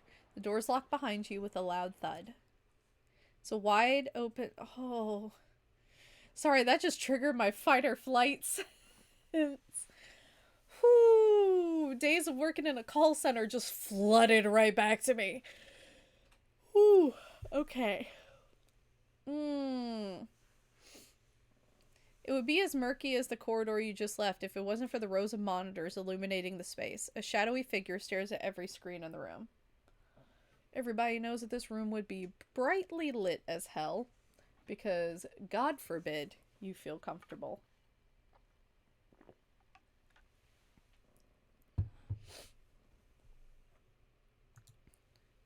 Kara's voice plays from Hope's speaker. Behold, this is where magic happens. A family of driven folks, hungry for success, always aching bull by the horn sheets or typing in endless strings of text. Oh... I feel like for me and Emily, this is a flashback. What's wrong with these guys? Don't worry. They're likely just a bunch of ghouls and whatnot. Hard-working, conditioned, tireless, low maintenance, kind of dumb, perfect workers. Probably won't leave their seats unless we make them, but let's not. We've got more important things to do, like destroying a few years' worth of their work. Oh, you feel it too, Pixie Queer. Yeah, ooh. Yeah, yeah. Emily's experience wasn't nearly as bad as mine, but you at least, like, saw what my experience was. We worked for the same company in our past. Yeah, Emily was allowed to be rude. I was not. I had to take marriage proposals over the phone and just go, ha ha.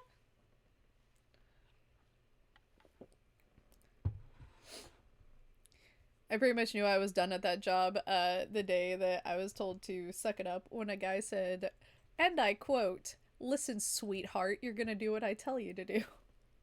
And I went, click.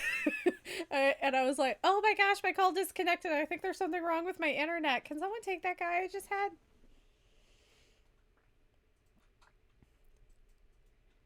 The figures don't stop pounding away on their keyboards. In fact, they don't react to her words at all. A male Karen. Oh yeah, they exist.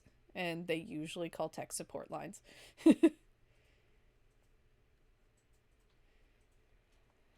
All right.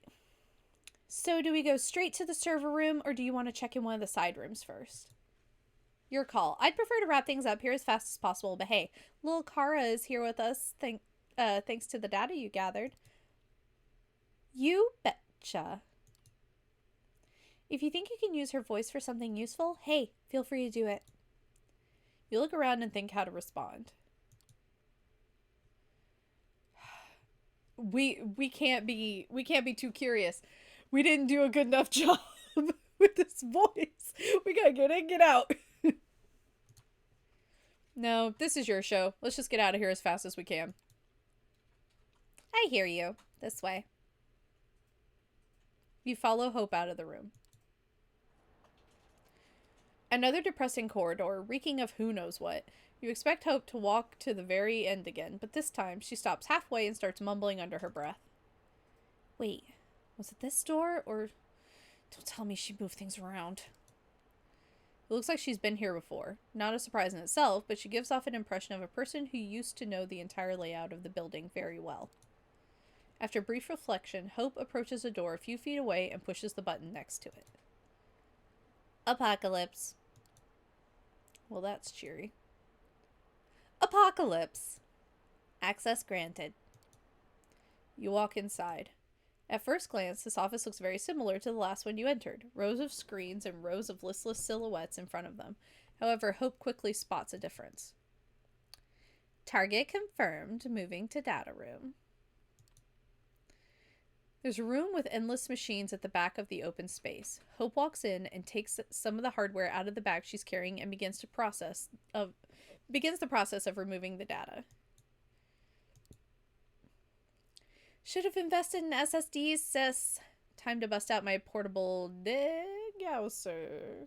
I don't know that word. She turns to you. This'll take a good minute. I've got a few other tricks up my sleeve. If you find something that interests you, let me know. Should you wait near her or take a look around?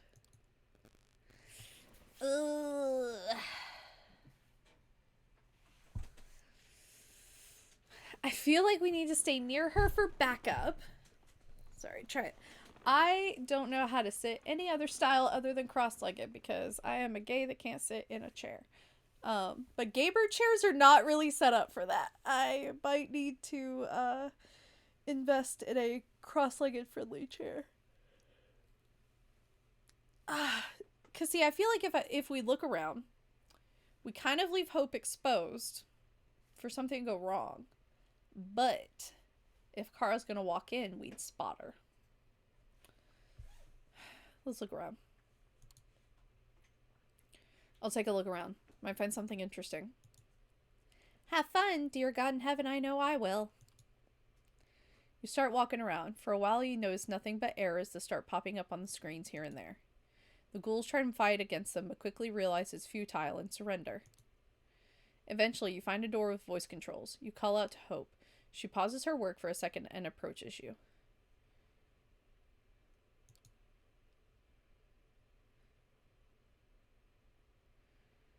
This door, huh? Alright, let's give it a shot. You press the button. Canoe and kayak. You watch over Kara's shoulder as she types the password. It's supposed to be Hope. You watch over Hope's shoulder as she types the password with an incredible speed into a homemade looking app, and then Kara's voice sounds out. Canoe and kayak. Verification error. Access denied. You press the button again. Oh fuck. Canoe and kayak. No dice. I'm back to work. Too bad. You briefly wonder if you were to blame, shrug, and follow Hope to the data room entrance. There you wait until her work is complete. A while passes. Finally you hear a triumphant yell. All done, baby! Looks like those boys are finally going to get a break. You realize that the constant silent rhythm of mechanical keyboards has stopped. Oh, mechanical. I have one of those right here. The workers are all idling, slumped over their desks, completely resigned to the fact that their raison d'etre has disappeared. Hope hurriedly collects her hardware and motions for you to follow her. All right, we're almost done. Now we just need to take care of the backups so we can get the hell away from here. You take a last glance at the ghouls and follow her steps. Yet another corridor, hardly discernible from the previous ones. This is a giant underground complex. How much money has Montgomery spent on it? Hope looks around, frowning and mumbling something indecipherable. Eventually, she points in front of her. There. There it is. There is where she must keep the backups. It's a sturdy metal door unlike any other in this building. Right next to it, however, is a voice-based security system you know pretty well by now. Please, please, please, please, please, just no last-second surprises. She hesitates to do it, but eventually she pushes the button. Eternal return. Oh no. That's 2 T sounds. Hope dutifully types down the term in her phone. Eternal return. Access denied. Please try again. Hope hisses under her breath. This time you push the button. Double spiral. Tap, tap, tap. Double spiral. You feel like time is frozen. For whatever reason, it takes longer than usual for the speaker to deliver the verdict. Access granted. What a relief. The metal doors grind loudly as they invite you in. This time you walk in first and Hope follows.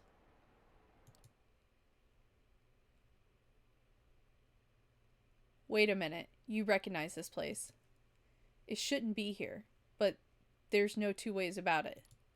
This is Hope's haven. Same bed, same decorations, same ambiance. It's a hell of a lot more dusty, but... The backups are in the back. I'll just get them.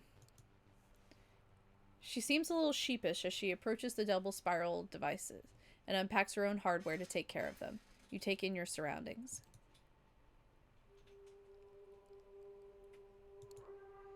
Would you mind explaining what's going on here?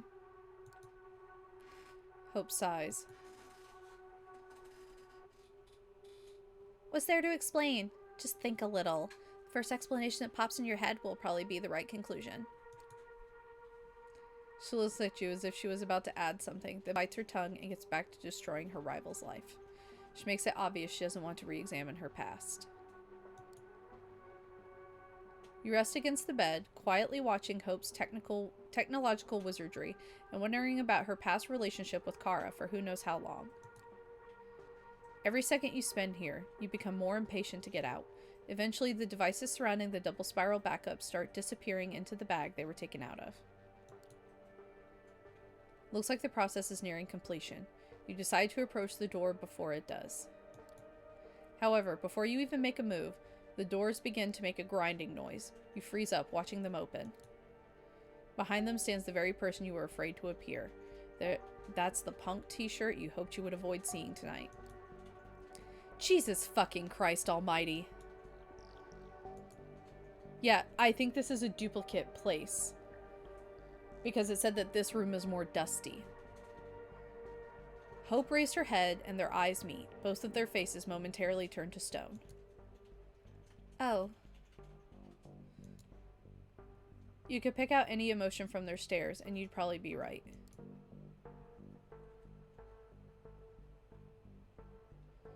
An unbearable tension fills the room as nobody wants to make the first move.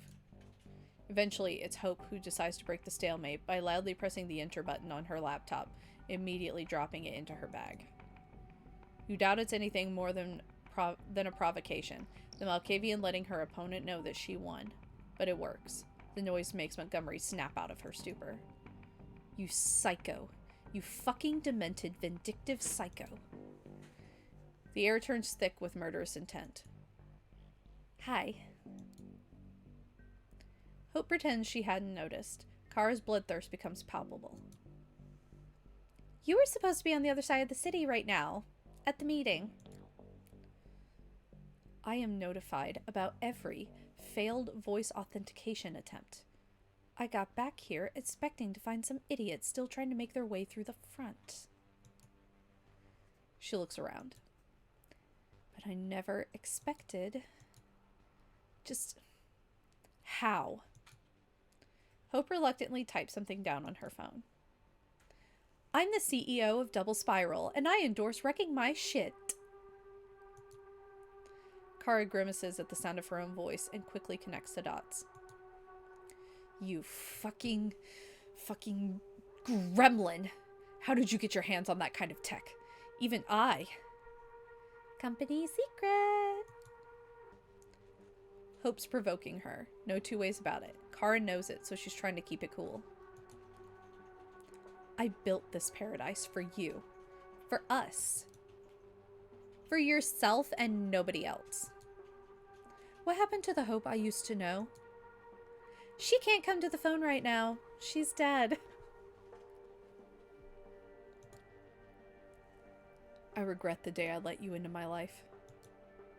Stop lying to yourself, Kara. You only regret the day you let me out of your life. Shouldn't have let your mask slip, honey. A snappish response almost escapes Kara's mouth, but she manages to stop herself before letting the discussion devolve into a childish spat. Just tell me there's a copy of my data you haven't ruined, and I'll let you out of here alive. She gives you a hateful look. Both of you. Hope tilts her head and flashes an evil ear-to-ear grin. Not a single bit of data remains. More than a decade of your work down the drain. Oh. Kara looks as if a stake was just driven through her heart. She starts to collapse, sliding down the door like she was sinking deeper and deeper into her personal hell. Hope just stares at her torment, wearing an indecipherable expression, waiting for her rival to reach the floor. Then she does. And there, at the lowest point of her life, she finds something unexpected. I never, ever wanted to do this. This is not me. Her voice sounds so completely different. But if there's only one way out of this mess, I'm gonna take it. I'm gonna get my data back. Hope looks confused for a second. Then an understanding dawns on her. Come on, Kara. You wouldn't dare. You started this game. Now accept your loss.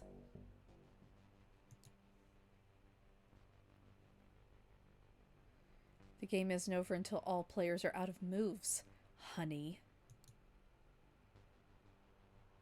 Baring your fangs now? There's 2 of us against 1. Even if you commit the sin of diablerie. The last time something like this happened to me, I was ready to die.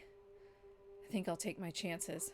It's not like I haven't dreamed about feeling my fangs inside you for a long, long time. So, you want to give me this one victory? Prove once and for all that I was right? It was never about me, but about all the stupid garbage in my head? A victory? Please. Victories are material. They aren't like your little online arguments.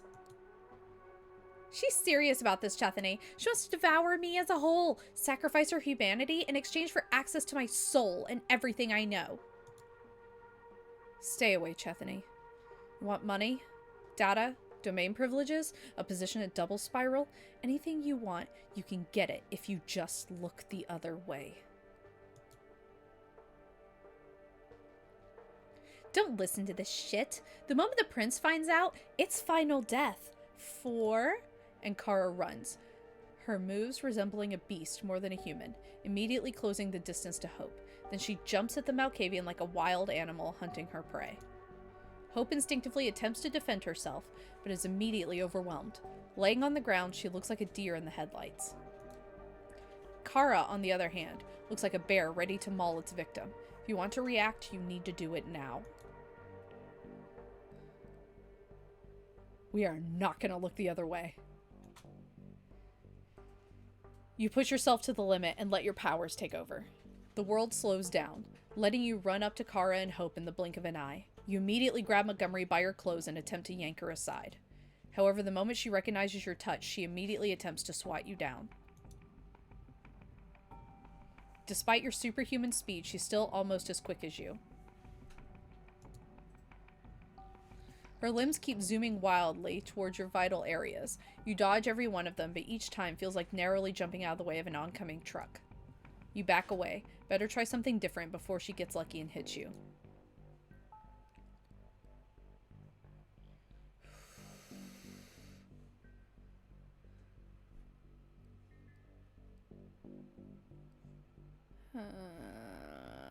Instincts I feel like will get us messy.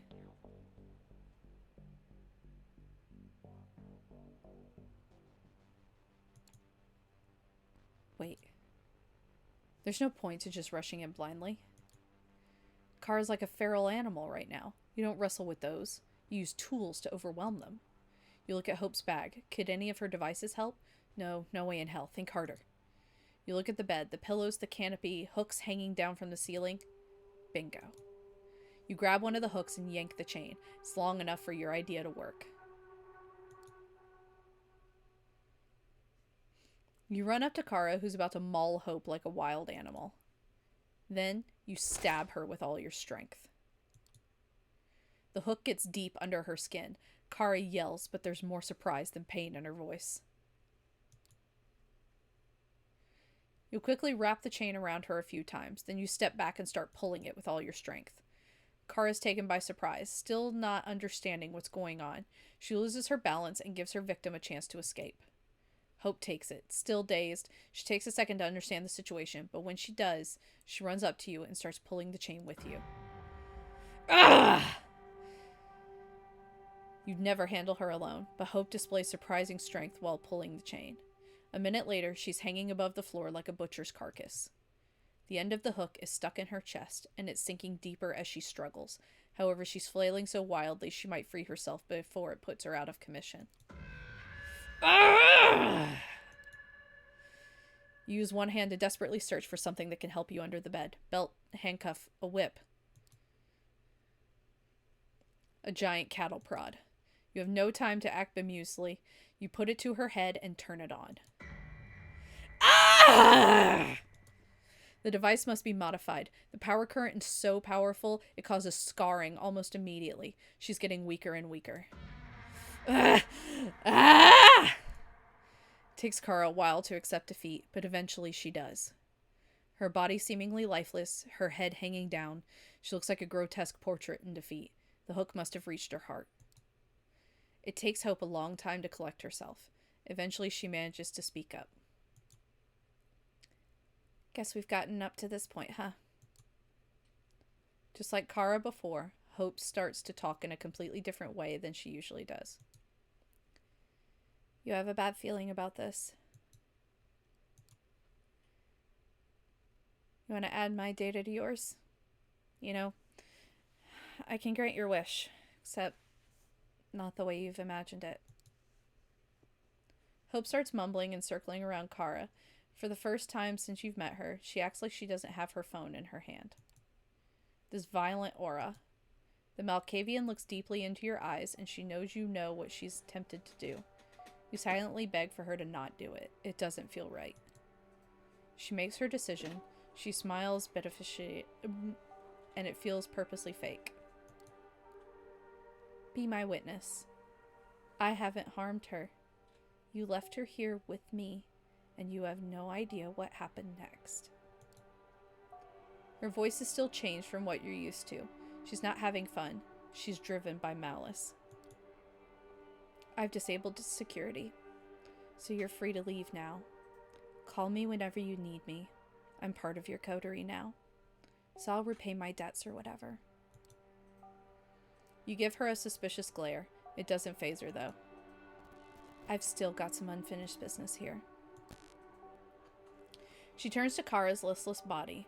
A puppet is dangling sadly by a single thread. It would be smart of you to leave. Her tone makes it clear she's not willing to discuss anything. Your relationship is strictly professional.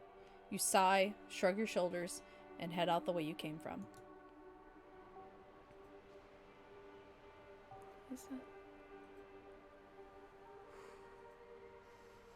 That achievement was called Extremely Online Gal.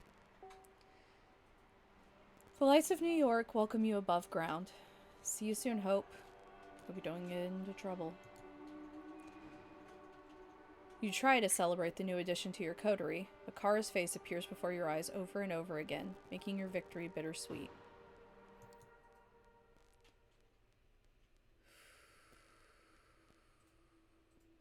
These have been some heavy nights. Shall we talk to the reporter? We haven't really kicked off the story yet, so let's go to the reporter. Like, we haven't kicked off the ending yet.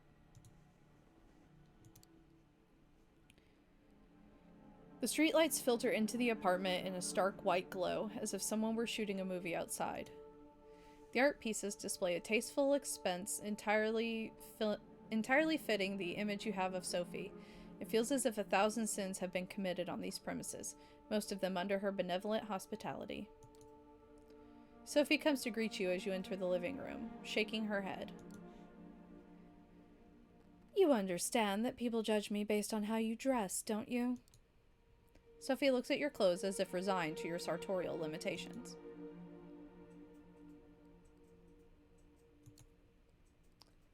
I've had other things to worry about than shopping for clothes. Sophie walks to the window and looks out, the streetlights playing on her features. She reminds you of a queen contemplating the unfortunate limitations of her subjects. You'd think, as a vampire, at least we wouldn't have to worry about the vultures of the press. Unfortunately, when you have power and ability, there are always parasites trying to feed on you.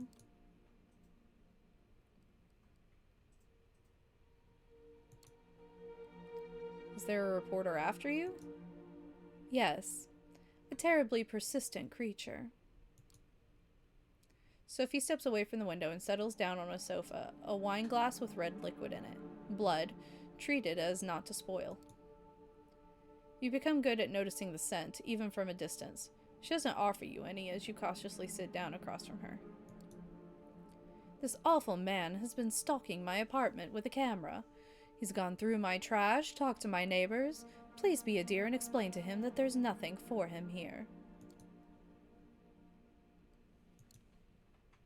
Is this about the masquerade? That's a big deal for us, right? Indeed. You're learning.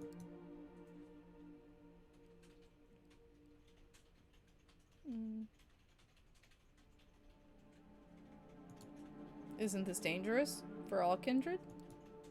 Of course it is, if we don't make it go away.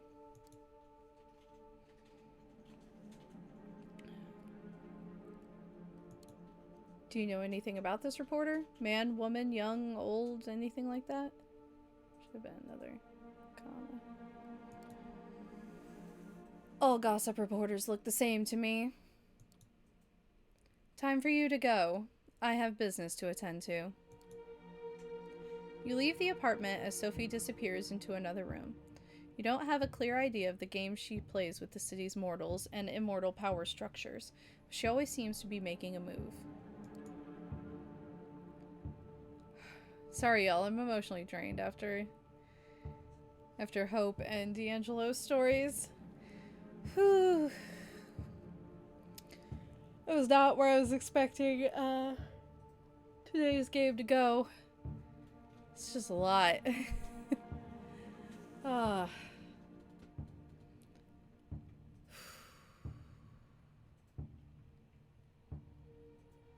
It's a lot. Okay. Alright.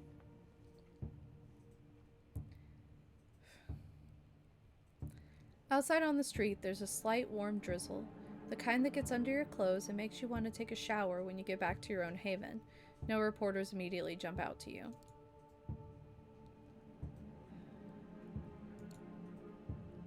You start with the basics of investigative work. You ask the proprietor of the bodega around the corner, the homeless man sleeping in a nearby doorway, and the doorman of another building whether they've seen anyone strange. Detective work produces results. You get the description of a man who sounds like a reporter. Older, overweight, pasty, and in bad physical condition. Professional camera.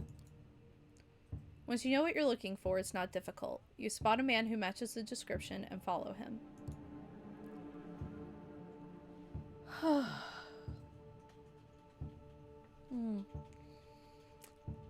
Hope and D'Angelo. I'm sorry, y'all. I'm still on this. Hope and D'Angelo are a lot. I love both of their stories so much. So much. Compared to McKenna and... I keep wanting to say Agathon. Or, no, is it... I keep wanting to say Artagan. It's Agathon. You enter an alley, a dark, dingy space between two tall buildings. Once upon a time, a place like this might have worried you, made you think of muggings and violence. Now it's clear that the most dangerous thing here is you.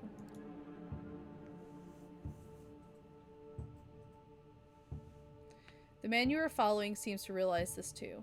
He holds his camera in front of him like a shield, its heavy objective resting on his paunch. With a start, you recognize him. You remember the face. Shaded sunglasses from a picture next to a byline in some trashy paper you were reading to kill time. Something about celebrities, scandals, sex. His name is Frank Doherty.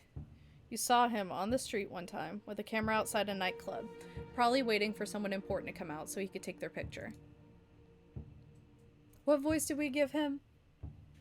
I don't remember. Did we give him like a slubby New York voice? Sorry about the yawn. I emotionally wore myself the fuck out, y'all. Dude, chunk. I can try and do my best chunk impression. Yeah, don't go around scaring people like that. Welcome to Knuckletown. Population you, motherfucker. That's why I need to get over the emotions of Hope and D'Angelo's stuff. Welcome to Knuckletown. No. We're not saying that. Wow, you're Frank Doherty? I'm a huge fan. Love your work. Thank you. It's nice to have one's work appreciated.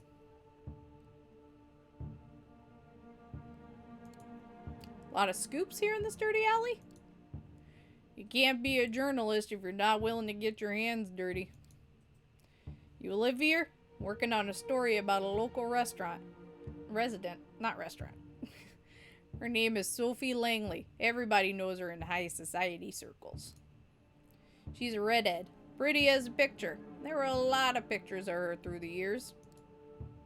That's the thing, in fact. Look at this. Frank pulls out his phone and starts showing you pictures. Some have been downloaded from news sites, while others are photos from the society pages of newspapers from past decades. All show Sophie. She has different clothes, hairstyles, makeup, names, but the face remains the same.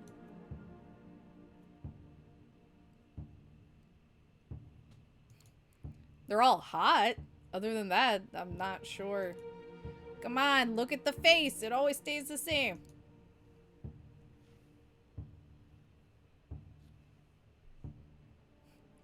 We're playing dumb bitch. So why does this matter? Maybe it does. Maybe it doesn't. But people are always interested in staying young. 3 words. Extreme plastic surgery. All the celebrities do it. Only her doctor is better than the rest. You look critically at the photos on Frank's phone.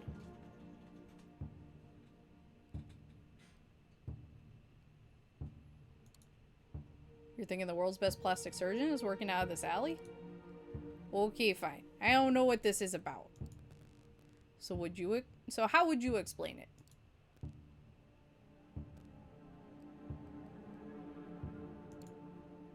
Have you considered the possibility that those pictures are a hoax? Sure, anything can be a hoax, but I dug up those old papers from the archives myself. Gotta have something usable.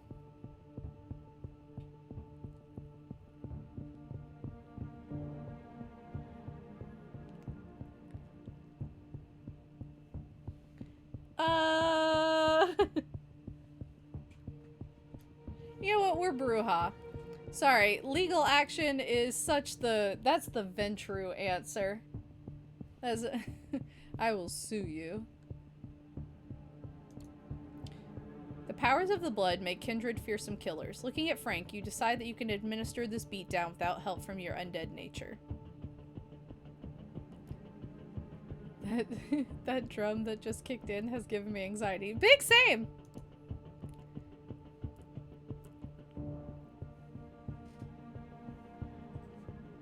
Nothing personal, friend. God!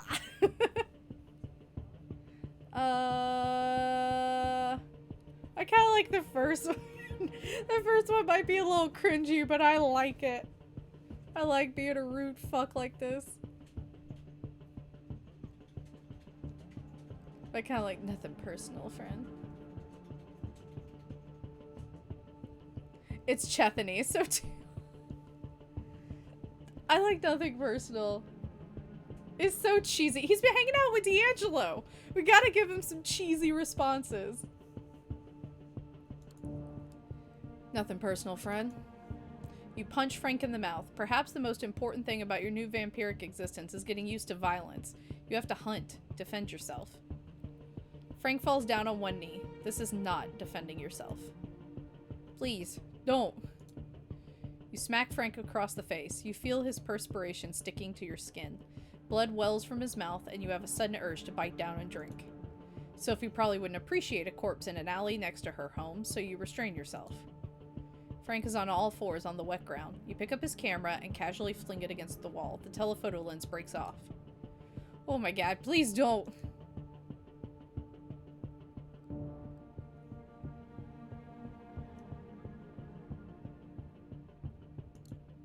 Run your mouth, and I'll break the rest of your teeth. Frank staggers upright and runs out of the alley as best as he's able, leaving his ruined camera behind. You look after his receding figure, wondering if he'll have the courage to return.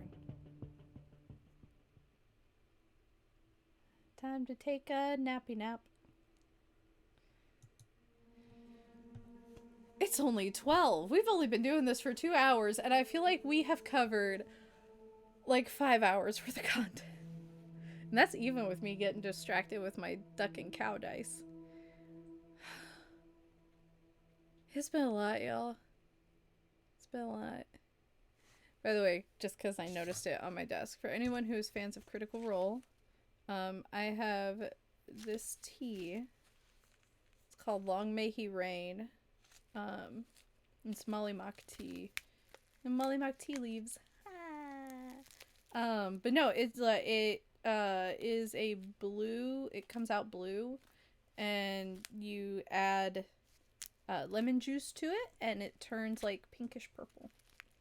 I don't remember who makes it, but I think if you look up Long May He Reign tea, my friend got a big pack that was like all the characters, and I got the Molly one because he knows me. All right. Whew. Everyone doing good? I'm doing good. Slowly. I'm doing alright, I guess. It's been a lot. It's been a lot. I'm happy taking this journey with y'all. This is an emotionally exhausting day for this. That's kind of par for the course for quarantine, I think. This is so emotionally taxing. It really is. We've had a couple ATL by Night episodes be like that. After the human trafficking episode, I think that is probably the fastest I've ever gone to sleep, like directly after recording an episode, because I had to pass out. I was so emotionally strung out, and same for Tilly in the basement. It was just a lot. But that's vampire. It's so there is this phenomenon called emotional bleed where like the emotions carry with you. But for vampire, I've always had the weird opposite effect where it's like, you know, how some people will like they need to cry so bad so they watch a sad movie so that they can like just get it out. I don't really have emotional bleed much with vampire. It's like I drain all of that like emotionally upsetting energy out of me, and then I just sleep like a baby. I'm like, oh, I'm so tired. So I'm probably gonna take a real good nap when we finish today.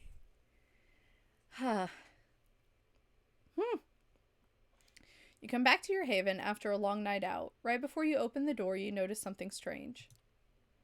The sounds of television are coming from your apartment. Mad Men, if you're not mistaken. Ooh, choice. Choice. It's one of my favorite TV shows of all time. I don't know what that says about me as a person. It's one of my favorite TV shows of all time. You open the door and carefully peek in. A young, disheveled woman is curled up on your sofa. She has a blanket pulled on top of her and seems very comfortable. Next to her lies an obviously unconscious, preppy woman. Cool. Cool. Oh, this was the stalker we investigated earlier. I think. It says you like men in suits and Christina Hendricks. That's valid. That's valid. I took that like ultimate character test that tells you like every character from every popular media that you are. And like my number 1 was Lisa Simpson and my number 2 was Peggy Olson, and I was like, I don't need to be called out like this. But then like number 10 was Pete, and I was like, now I'm offended.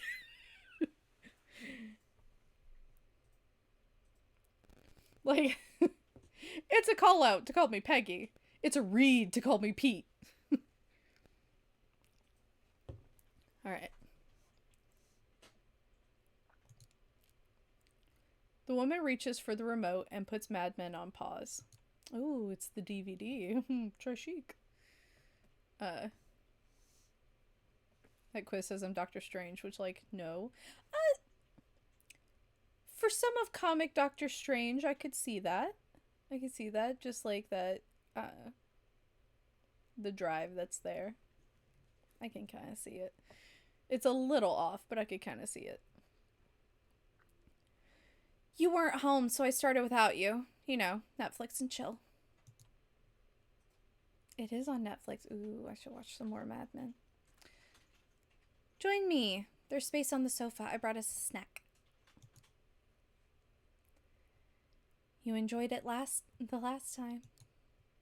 The woman points lazily to the unconscious girl. Oh, I forgot. My name is Adelaide. Adelaide Davis. I like you a lot. Help yourself and settle in. Adelaide!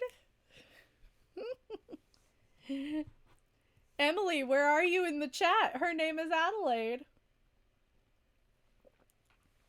For those people who are just fans of ATL by Night, on our podcast horror show, The Blood Crow Stories, season 2, we did a serial killer in the Old West, and chat mod Emily played Adelaide, who was a lesbian from an all-woman town called the City of Mothers.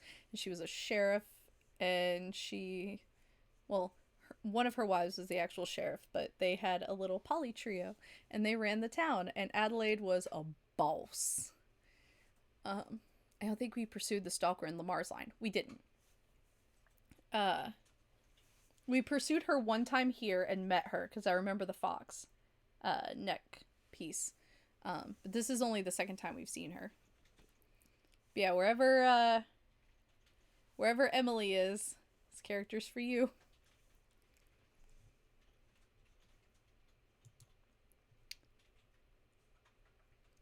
Netflix and chill? I want to know who she is, so I kind of want to Netflix and chill, because all the other options get her out of the house. I want to know who the fuck she is.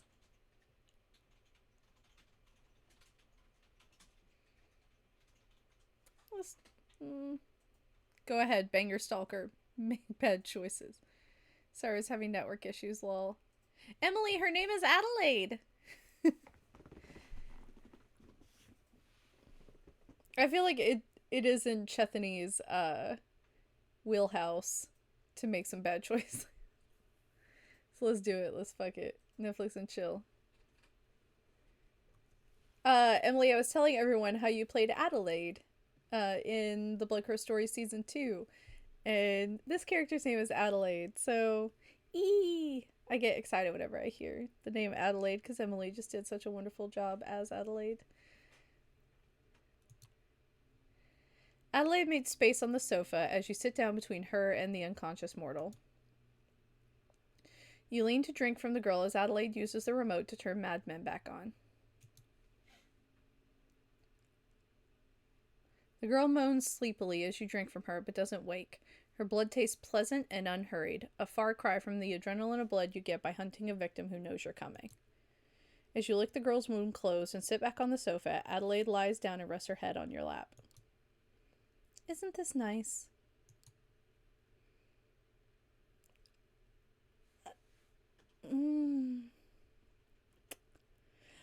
Okay, just personally, I have to say I always liked Mad Men. I've always liked Mad Men. Me too. It reminds me of another life long ago. Even if it wasn't quite like it is on the show. I remember more blood and screaming. Chethany is just as emotionally drained as you right now. Yeah, he is. Chethany's been through a lot. Because we all have. You watch the show together, taking small sips from the human every now and then. You didn't know vampires could spend time like this. The door to your apartment opens, your mind is elsewhere, and you react slowly. Uh-oh! Sophie strides into your living room. She has a key to your haven and never bothers to knock, of course. You're shacking up with Adelaide Davis, the scourge of Snug Harbor in the flesh. This is a new low for you, fledgling. I'm embarrassed for you, really. Perhaps I should not be surprised. Come on, Sophie, let me have this. This is the only good option. He's tired. We're tired. Shit's been bad. Fuck off, Sophie. Come on, Sophie, let me have this. Please, don't degrade yourself further. Adelaide leaves the room, making sure to give a wide berth to Sophie as possible. Sophie waits for the door of the apartment to close before she speaks. The Clan of the Moon. Did I not advise caution when dealing with them? As you watch, Sophie makes a phone call. 10 minutes later, 2 of her servants arrive to remove the unconscious girl sprawled on your sofa. You clearly need my help. It won't happen tonight, but let me see if I can resolve your stalker problem for real. You're left to wonder what Sophie meant by that as she leaves your haven. Uh-oh. Uh-oh. What? Alright. Let's get this over with. It's bad choice day. It's bad choice day. The only decent choice we made was saving Hope.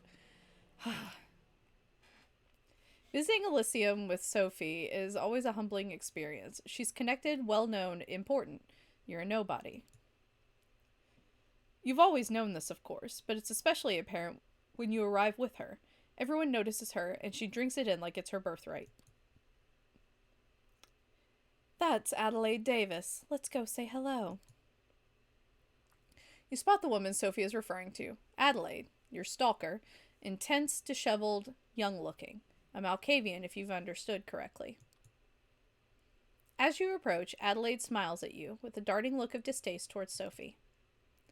Don't worry. I don't judge people by the company they keep. That's sweet of you, darling. Let me say this straight. You can't keep doing what you've been doing. You have to leave my poor ward alone. Adelaide looks from Sophie to you and giggles. The sound must be rare in Elysium because it makes people glance towards you. I know she's making you do this. Don't worry. We'll be together again later.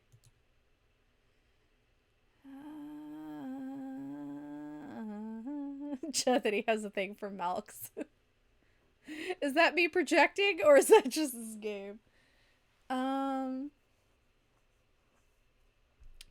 Yeah, 3. This game you play is too much for me. Let's go on a normal date next time. Sophie turns slowly to look at you, not as disapprovingly as you expected. Perhaps she thinks you're playing a social game, like Kindred often do. Just Sophie with the... like, boy! Oh, I'm sorry. Adelaide looked serious, as if you'd forced her out of her comfort zone. I admit, playing games is easier for me. But I appreciate it. Let's go on a date some night. Adelaide smiles at you shyly and walks away. Sophie waits a moment before speaking. I hope you know what you're doing. Let me know how it goes. I suppose this will be good for a laugh in these tedious times. You're fairly certain that you accomplished your goal of getting Adelaide to stop harassing you with strange surprises. The achievement was every breath you take. Every breath you take. I'll be watching you. Alright. Whether she'll hold you to the date. Oh, sorry. Whether she'll hold you to the date. Only time will tell. Okay. Reporter?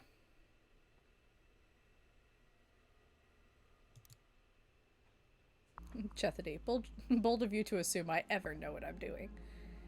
The weather is cold and windy as you walk to Sophie's apartment. As a vampire, that doesn't matter anymore. You may have been saddled with eternal hunger, but at least you can ignore the wind chill. God, I wish. God, I wish. And just be like, please turn me so I never have to experience hypothermia again. Just please. Just as you come to the door of Sophie's building, she storms out, murmuring into her phone. Yes, I know. Don't worry. I trust you to handle it. You've heard Sophie talk to her associates before. It's always the same. Generalities and vague suggestions. It makes you think she's involved in mysterious machinations, yet doesn't tell you anything. Sophie is dressed to kill, but there's nothing unusual about that. She likes to make an impression. A black car with tinted windows is waiting for her in front of the door. A chauffeur steps out of the car. Sorry, I can't read right now. A chauffeur steps out to open the car door for her. Sophie notices you. Brain literally read that as Senpai notices you. I'm glad you're in the neighborhood. If you could look around for me one more time, that would be wonderful. You told me you'd gotten rid of the reporter. Turns out he's still here, snooping around. Sophie is very good at communicating disappointment. She doesn't have to do much to make it clear that she's unhappy to have to return to this issue.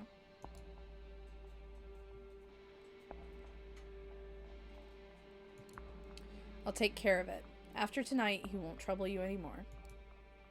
Good. Don't disappoint me. The reporter talked his way into the building during the day. Once the doorman understood what was happening, he threw the reporter out. He showed old pictures of me to my neighbors. It's very awkward, you understand. Sophie disappears into the car and the chauffeur closes the door behind her. You watch as the sleek vehicle disappears into the Manhattan traffic. Just one anonymous car among many. Best sit down somewhere and devise a plan of action. You go to a nearby diner, settle into a booth, and order a coffee from the steely-eyed Latina waitress. As she brings you your cup, you describe Frank Doherty to her on the off chance she's seen something. Just as she's about to answer, you happen to look outside. Something catches your eye. The diner is brightly lit, so you lean closer to the window to see the street through it. You got lucky. Frank is standing on the sidewalk on the other side of the street, looking at something on his phone. You slide out of the booth, throwing a few small bills on the table. Mumbling something to the waitress, you step outside.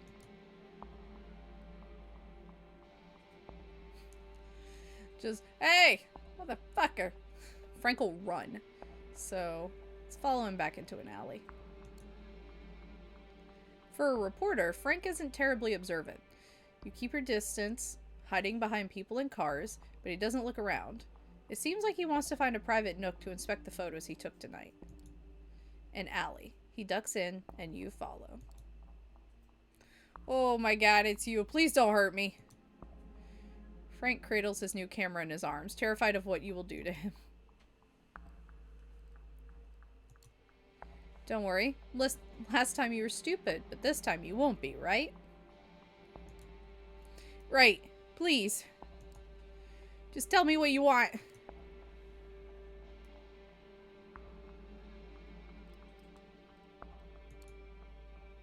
Sneaking around with a camera. Again. Why? I'm a reporter. I report. That's just my job. Look, I don't want any trouble. I can see that you're serious. There is something to Sophie Langley. I think you know what it is. You take a long, hard look at Frank Doherty. He's a tenacious man, but not brave. After the last time you met, you were sure he had been dealt with. Where did he find the courage to come here again?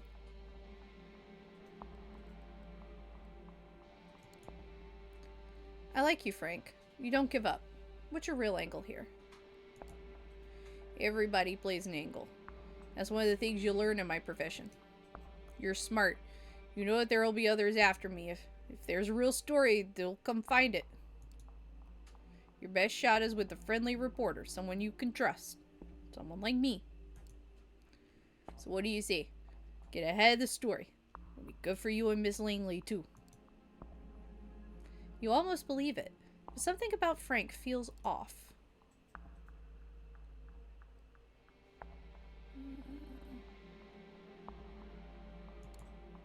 You don't say anything at first. It's easy to dismiss Frank as a joke, a has-been. Yet there's something beneath his talk, another story. A moment of silence is all you need for your presence to properly register in Frank's mind. He's too weak-willed to resist. Someone's leaning on you, Frank. Come clean. What? No, absolutely not. Frank's voice sounds shrill. You know you got it right in one guess. Sometimes I just need some extra money, that's all.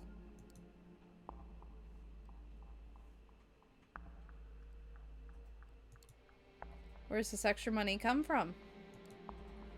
Here's a guy. He's paying me, that's all. But I can't talk about that.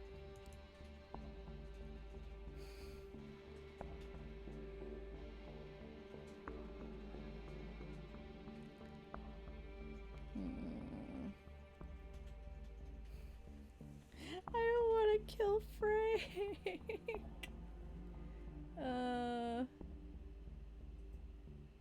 Using chunk voice makes Frank more pitiful and makes me more sympathetic towards him. Yeah, I played myself. Played myself with that. Now I don't want to hurt him.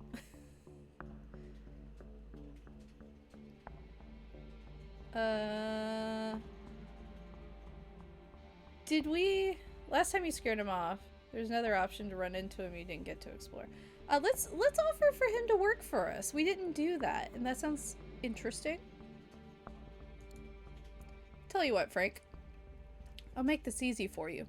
Work for me, and I'll make your life easier. I want to know who's after Sophie Langley, and you can get me that information. Who knows? Maybe those become a lasting and lucrative relationship. Frank is taken aback by your suggestion. Still, he clearly needs a friend. I don't know. I mean, if there are people leaning on me, they won't take kindly to it if I help somebody else. I know how valuable you are, Frank. Some days, I get nothing but disrespect. I wouldn't mind a change to all that. Tell you what, next time something comes up, I'll give you a call. Maybe I'll have something you can do for me as well. It was very much the venture option. Yeah, but I also feel like Brujahs aren't just punch everything. It's a lot of, like, worrying about the little guy. And Frank very much is a little guy. And it sounds like he's getting used and abused. And that very much would make a Brujah be like, no, no, no, no, no, no, no, no, no. I got you, I got you, I got you, I got you.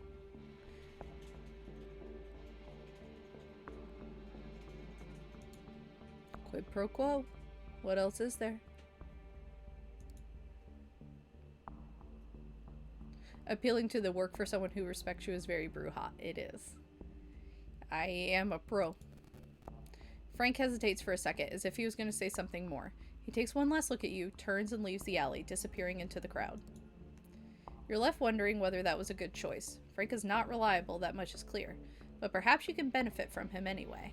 Isn't that what kindred do? Play people and turn them into puppets? Oh, Brujah can absolutely be manipulative. Brujah are like hashtag for the greater good. Like, he doesn't want to kill Frank. Brujah very much tend to care about humans more than other clans. Um, so I could see him suspecting, um, like somebody's using Frank, and they're using Frank to hurt Sophie. So, hey, buddy. Mm. Okay, nap time.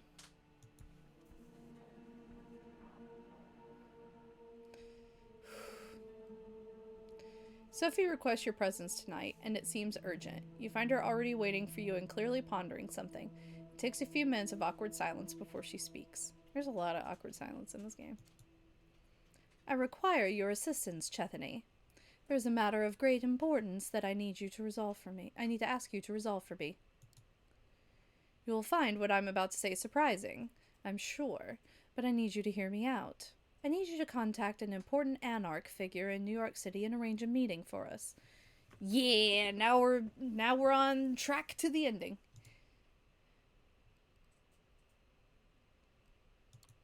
What business do you have meeting anarchs? They're the enemies of the Camarilla, isn't that right? That is normally true. There is much bad blood between our factions, but it's not as simple as a state of constant war.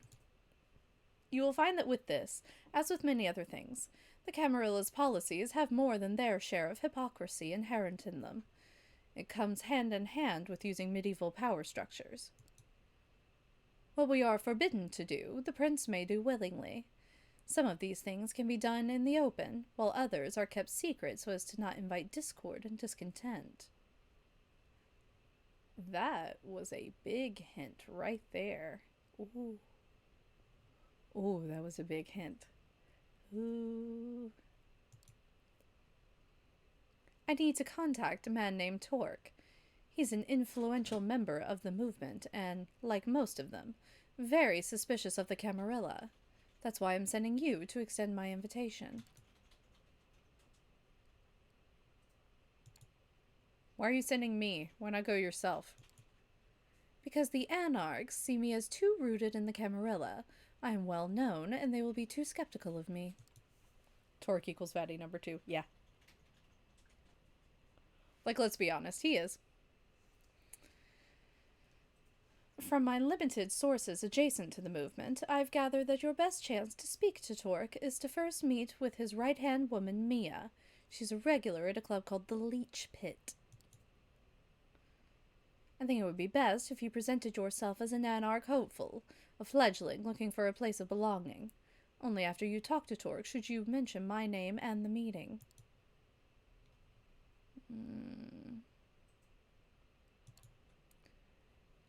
I don't know, Sophie. Sounds very risky.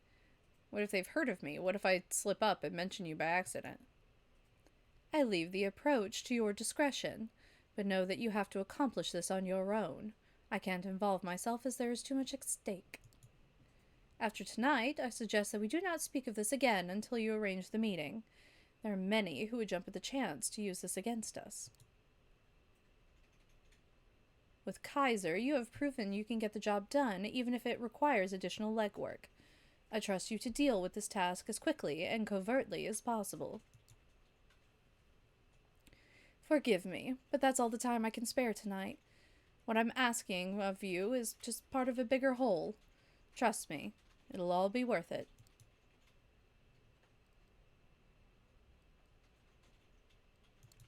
It better be worth it. I know I'm risking my neck for some kind of convoluted conspiracy. When I meet with Torque, you will be there, and much will be revealed. I think that when you hear our discussion, you will be glad you helped me set it up. Check with Gregory for the address of the Leech Pit. Have Mia introduce you to Torque. When she does, tell him I wish to meet. Let him pick a time and place, but let it be soon. If he proves too guarded, tell him I have something that will help him gather allies against Boss Callahan. That should pique his interest. Good luck, and obviously, not a word about this to anyone else. Not even any new friends you might have made in recent nights. This stays between us. The way she says the final sentence suggests a not-so-veiled threat, but her warm smile belies that impression. You want her to keep trusting you. You wouldn't want to disappoint her. Gregory gives you an address. The club is in Brooklyn. Apparently, it's some kind of heavy metal bar with a dedicated concert space. Time to pay Mia a visit.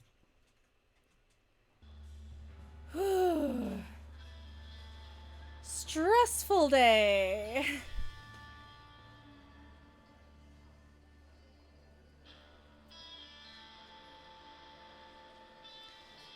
I know visual novels tend to have a primary set ending, but I will admit, now that I know the plot's effectively on autopilot from here, I'm a little meh compared to being excited with all the Coterie plot lines. Yeah, that's kind of the general complaint about this game, is that you hit this point with all the playthroughs where now that we know that we're on track for the ending, it's not as fun. But I do know that we can still game over during this. So let's not screw that up. The place is teeming with people tonight. You arrive in the middle of a concert. The music is loud, almost deafening, and it takes you a while to get used to it. You recognize a phrase or two of the lyrics and realize that you know the song they're playing. A poster confirms your suspicion. It's a Life of Agony tribute band, and they're not half bad. A group of a few dozen patrons are tightly packed together, and the smell of their sweat and youthful, excited blood overwhelms you momentarily. It's with some difficulty that you turn to the task at hand. You've heard your share about the Anarchs and how they fit into kindred politics. But you only have your short encounter in Corona Park on which to base your actual opinion of the faction. That might have just been a horrible first impression, but you're keeping your guard up just in case.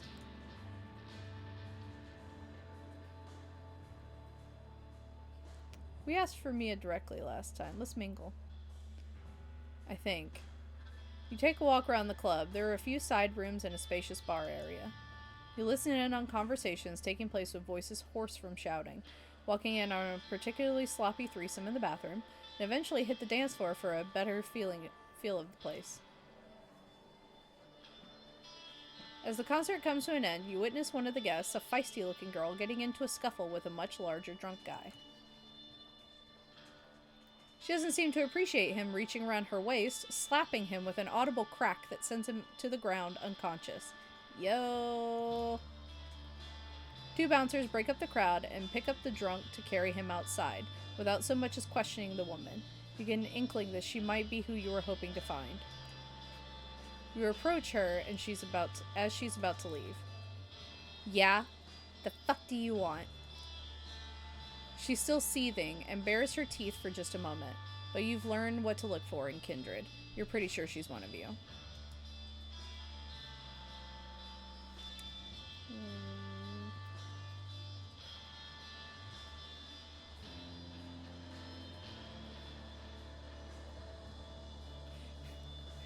Chethany's a dumb bitch. Let's try this one. We did the heard you're into anarchy last time.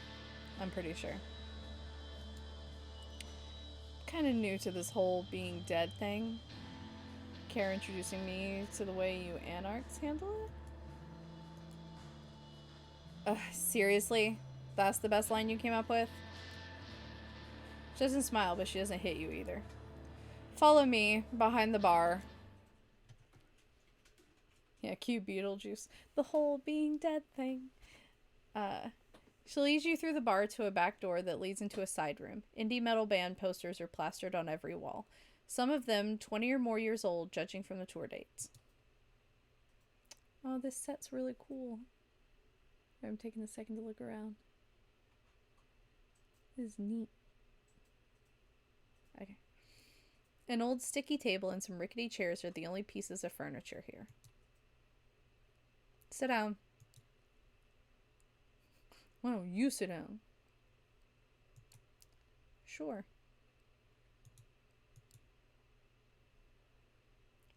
You take a seat as the woman leans against one of the walls. The name's Mia. I'm guessing your visit here isn't a happy coincidence. I don't know you, so you're either new in New York or kept an outstandingly low profile. Both sound suspect. So before we take the pleasantries further, answer me this. Who do you run with?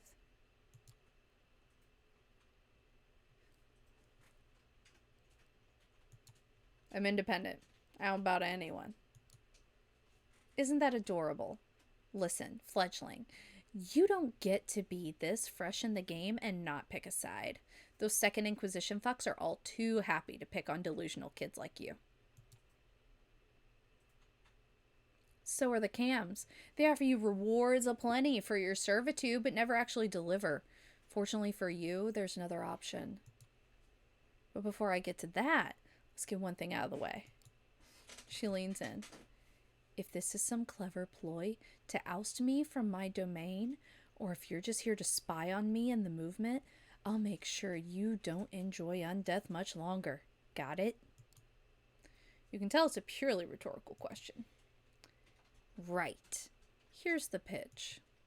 The Camarilla like to think they're the vanilla option, but with Prince Bitch Panhard pretending that they were always in charge. But New York has never been a fully cammy city. They might have won the city in '99, but camps have had their asses handed to them many times over the years, and the movement has been here at least as long as they have. Hell, I moved to New York City before World War II, and that was a good while after I saw the Camarilla for what they were, a way to keep us all subservient and in line. The Ivory Tower will tell you they're the only safeguard for the traditions, and that's kind of the problem. There's only one tradition we in the movement feel should be respected. The Masquerade, obviously. Everything else? Ask the Prince. She'll tell you it's just logical continuation of the Masquerade. But really, it's just a way to keep the elders powerful and in control. She grimaces. But here's the thing. For all the talk of us bloodsuckers being solitary creatures, we need a community to keep up the Masquerade.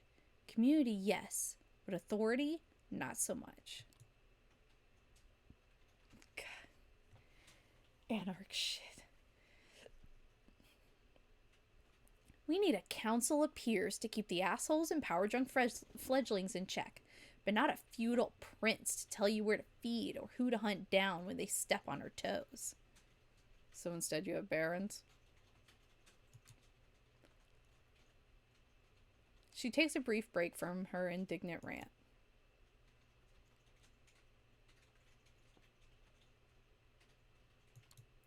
So you anarchs don't have a ruler? A ruler? No. But leaders? Sure. Most follow old boss Callahan's lead.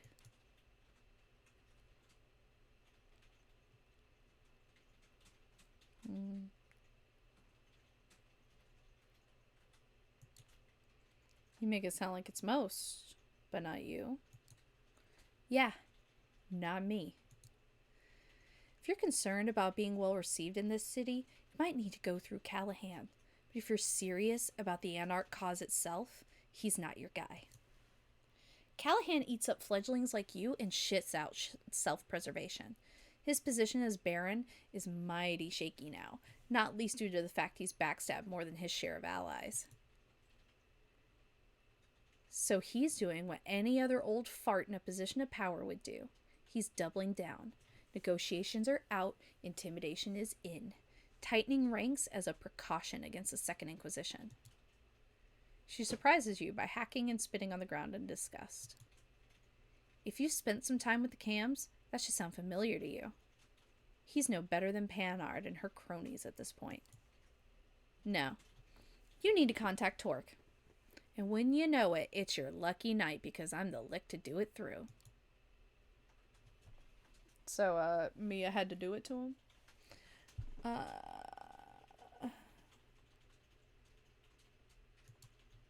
Torque, huh? Why him? Because he's one of the good guys. Or at least as good as we leeches can be. Torque is a leader. A local baron who's overseeing a small domain. But doing a very good job of it. Callahan knows this, so he's giving him shit.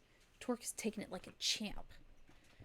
I love this conversation because it's like, it's like, yes, the guy ruling everything, piece of shit. The guy ruling like one city block, he's doing great. He should be in charge.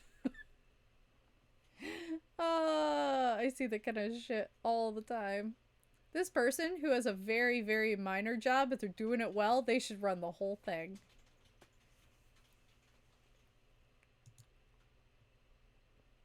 She stands one alderman. Uh, he's smart like that. For one of us rebels, he's got the patience of a saint.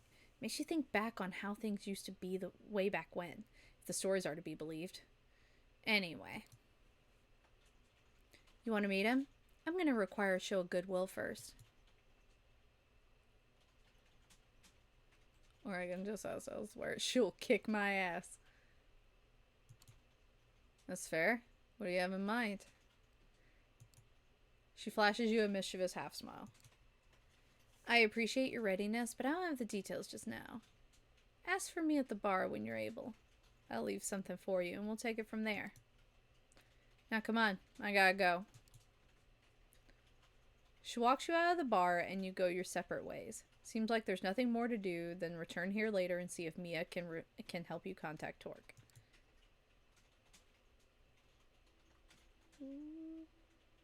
We're only halfway through our night. Buddy! Oh yeah, Frank's trying to get in touch with us. We'll do this, and then it will probably be time to call it a day. So we'll just do this real quick.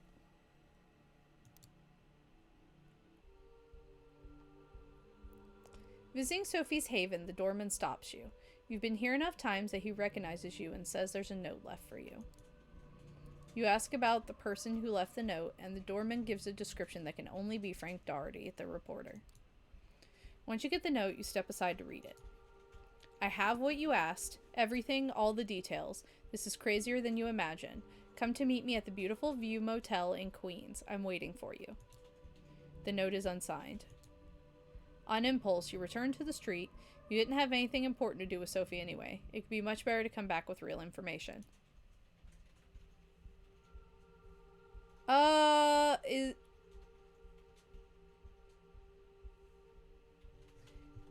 Is this a reuse of a set, or is this the place that we were in earlier? Stepping into the Beautiful View Motel, you can't help but think that the name makes promises that the building fails to deliver. Outside, there's nothing but an ugly parking lot, empty. The paint marking the parking space is almost completely worn away. Standing in the lobby, it feels like there's decades worth of stale cigarette smoke. You're happy not being able to breathe anymore. The furniture looks like it was picked up from a yard sale in the 60s. This was at the start of Chet's training. Yeah, that's what I'm thinking, like... But I would imagine, shouldn't he recall this if they're not just reusing a background? Like... This is kind of the problem with, like, background reusing is... I don't know if this is intentional or not. Like... Shouldn't he have been like, oh man, this is where I was... Yeah, I'm thinking it's a reused background. There is something appropriate in the grubbiness of the surroundings. They fit the image you have of Frank perfectly. It's appropriate to find him in a place like this. You nod to the old woman manning the reception desk. She seems totally uninterested in what you're doing, her eyes glued to the small TV perched on the desk, a cop show. Walking deeper into the motel, you find a lounge that might have aspired to a kind of lavish comfort in its glory days. Now it just feels sticky, like you need to wash your clothes afterwards. Ugh. Frank sits on a bar stool. There's no bartender, but Frank has a shot glass in his hand. He looks even sweatier than usual. Frank fidgets with the glass in hand, as if he wanted to give a good impression, but couldn't suppress a nervous tick. I hope you're ready, because I have everything you asked for. Frank Doherty is a professional, after all. Yes, indeed.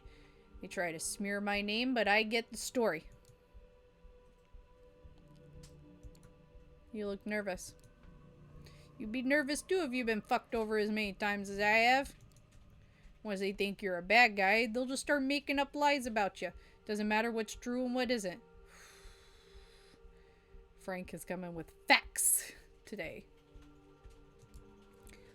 Frank seems to be in a strange mood. Hard to read. Maybe it's just the alcohol speaking, but something's off about him. Who's they, Frank?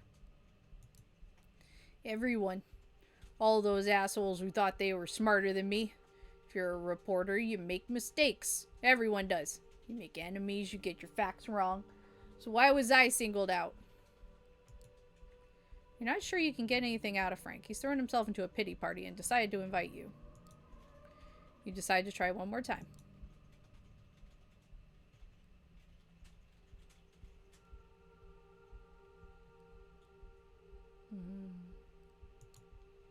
We made a deal, Frank. Frank sounds like he has plenty more bitterness inside him waiting to come out. Let me tell you something else. An ear-splitting sound fills the lounge and a bright flash blinds you. For a second, an irrational panic grips your dead heart. Is this sunshine? Are you going to burn to death in a cheap motel in Queens? As your vision adjusts, something whizzes past you. There's a series of thunking sounds, something impacting the bar. Frank is lifting the shot glass, miraculously still in his hand. A massive blood stain spreads across his shirt. For a bizarre, incongruous moment, you stare at the thing sticking out of Frank's chest. It's a crossbow bolt. Another two lie shattered next to the bar, having missed their targets. One missed you by a hair's breadth. Turning around, you see figures dressed in black tactical gear storming into the room in eerie silence. Perhaps the flashbang damaged your ears. They drop their tactical crossbows and lift up rifles. Who comes prepared with a crossbow? Frank slumps to the floor. A wooden crossbow bolt will paralyze a vampire, but struck through a human heart, it kills. The scent of blood fills the air. We gotta make a run for it. We cannot fight them. This is Second Inquisition. We gotta get the fuck out! Facing a highly trained force of well-armed commandos, there's only one thing to do. Run away. You don't even stop to think. Just following your reflexes as you duck behind the bar and dive through the staff door as bullets hit the wall next to you. Fortunately, the blessings of the blood don't care whether you're brave or a coward. The blood speeds up your body as you rush through the back room, past the empty beer kegs and half-full boxes of liquor bottles. Spotting back door, you burst outside into the night. Running around the corner of the building, you see 4 SUVs parked by the motel's front door, all black with tinted windows. A man and a woman, middle-aged, dressed like detectives, stare at you in surprise as you run past them. One tries to yell as you stumble to your car, wrench the door open, and turn the ignition. For a terrifying moment, you fumble with the keys, but then the car starts and you floor it, careening onto the highway. You run into Sophie's building, past the surprised-looking doorman. Time is of the essence. You pound on the door of Sophie's apartment, more for the sake of your own nerves than because you think it's any help. After a few moments, Sophie herself opens the door and looks at you in surprise. She doesn't have her makeup on, and her hair is disheveled. You've caught her on a night off. What happened to you? As you step into the apartment and follow Sophie into her living room, see the remains of a party. Empty glasses, a faint smell of blood in the air. You have no time to contemplate Sophie's social life, however.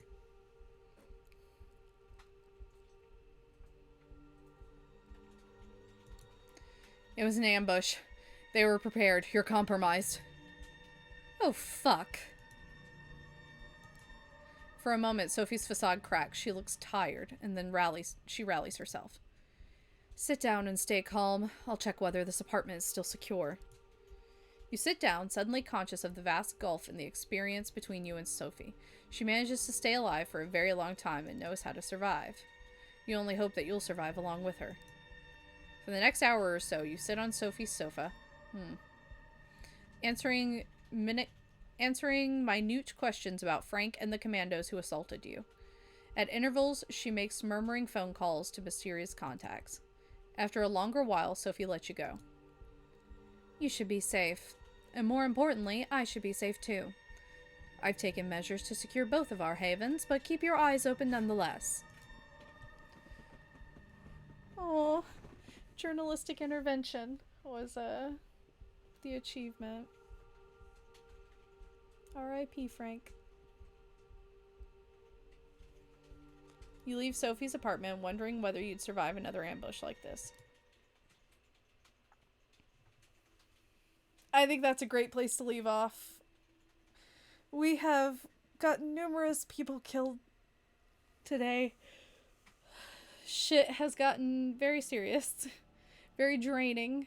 But I hope you guys have a good rest of your day. I hope you take care. I hope you have fun. Um, Make the best of this quarantine. Make the best of kind of an annoying time. But I will be back tomorrow, and I will be back playing Bloodlines. We have so much more to do in that game. um, and find out more about the Ankara sarcophagus, hopefully. But so tune in tomorrow. I really look forward to seeing you guys. Take care. Bye.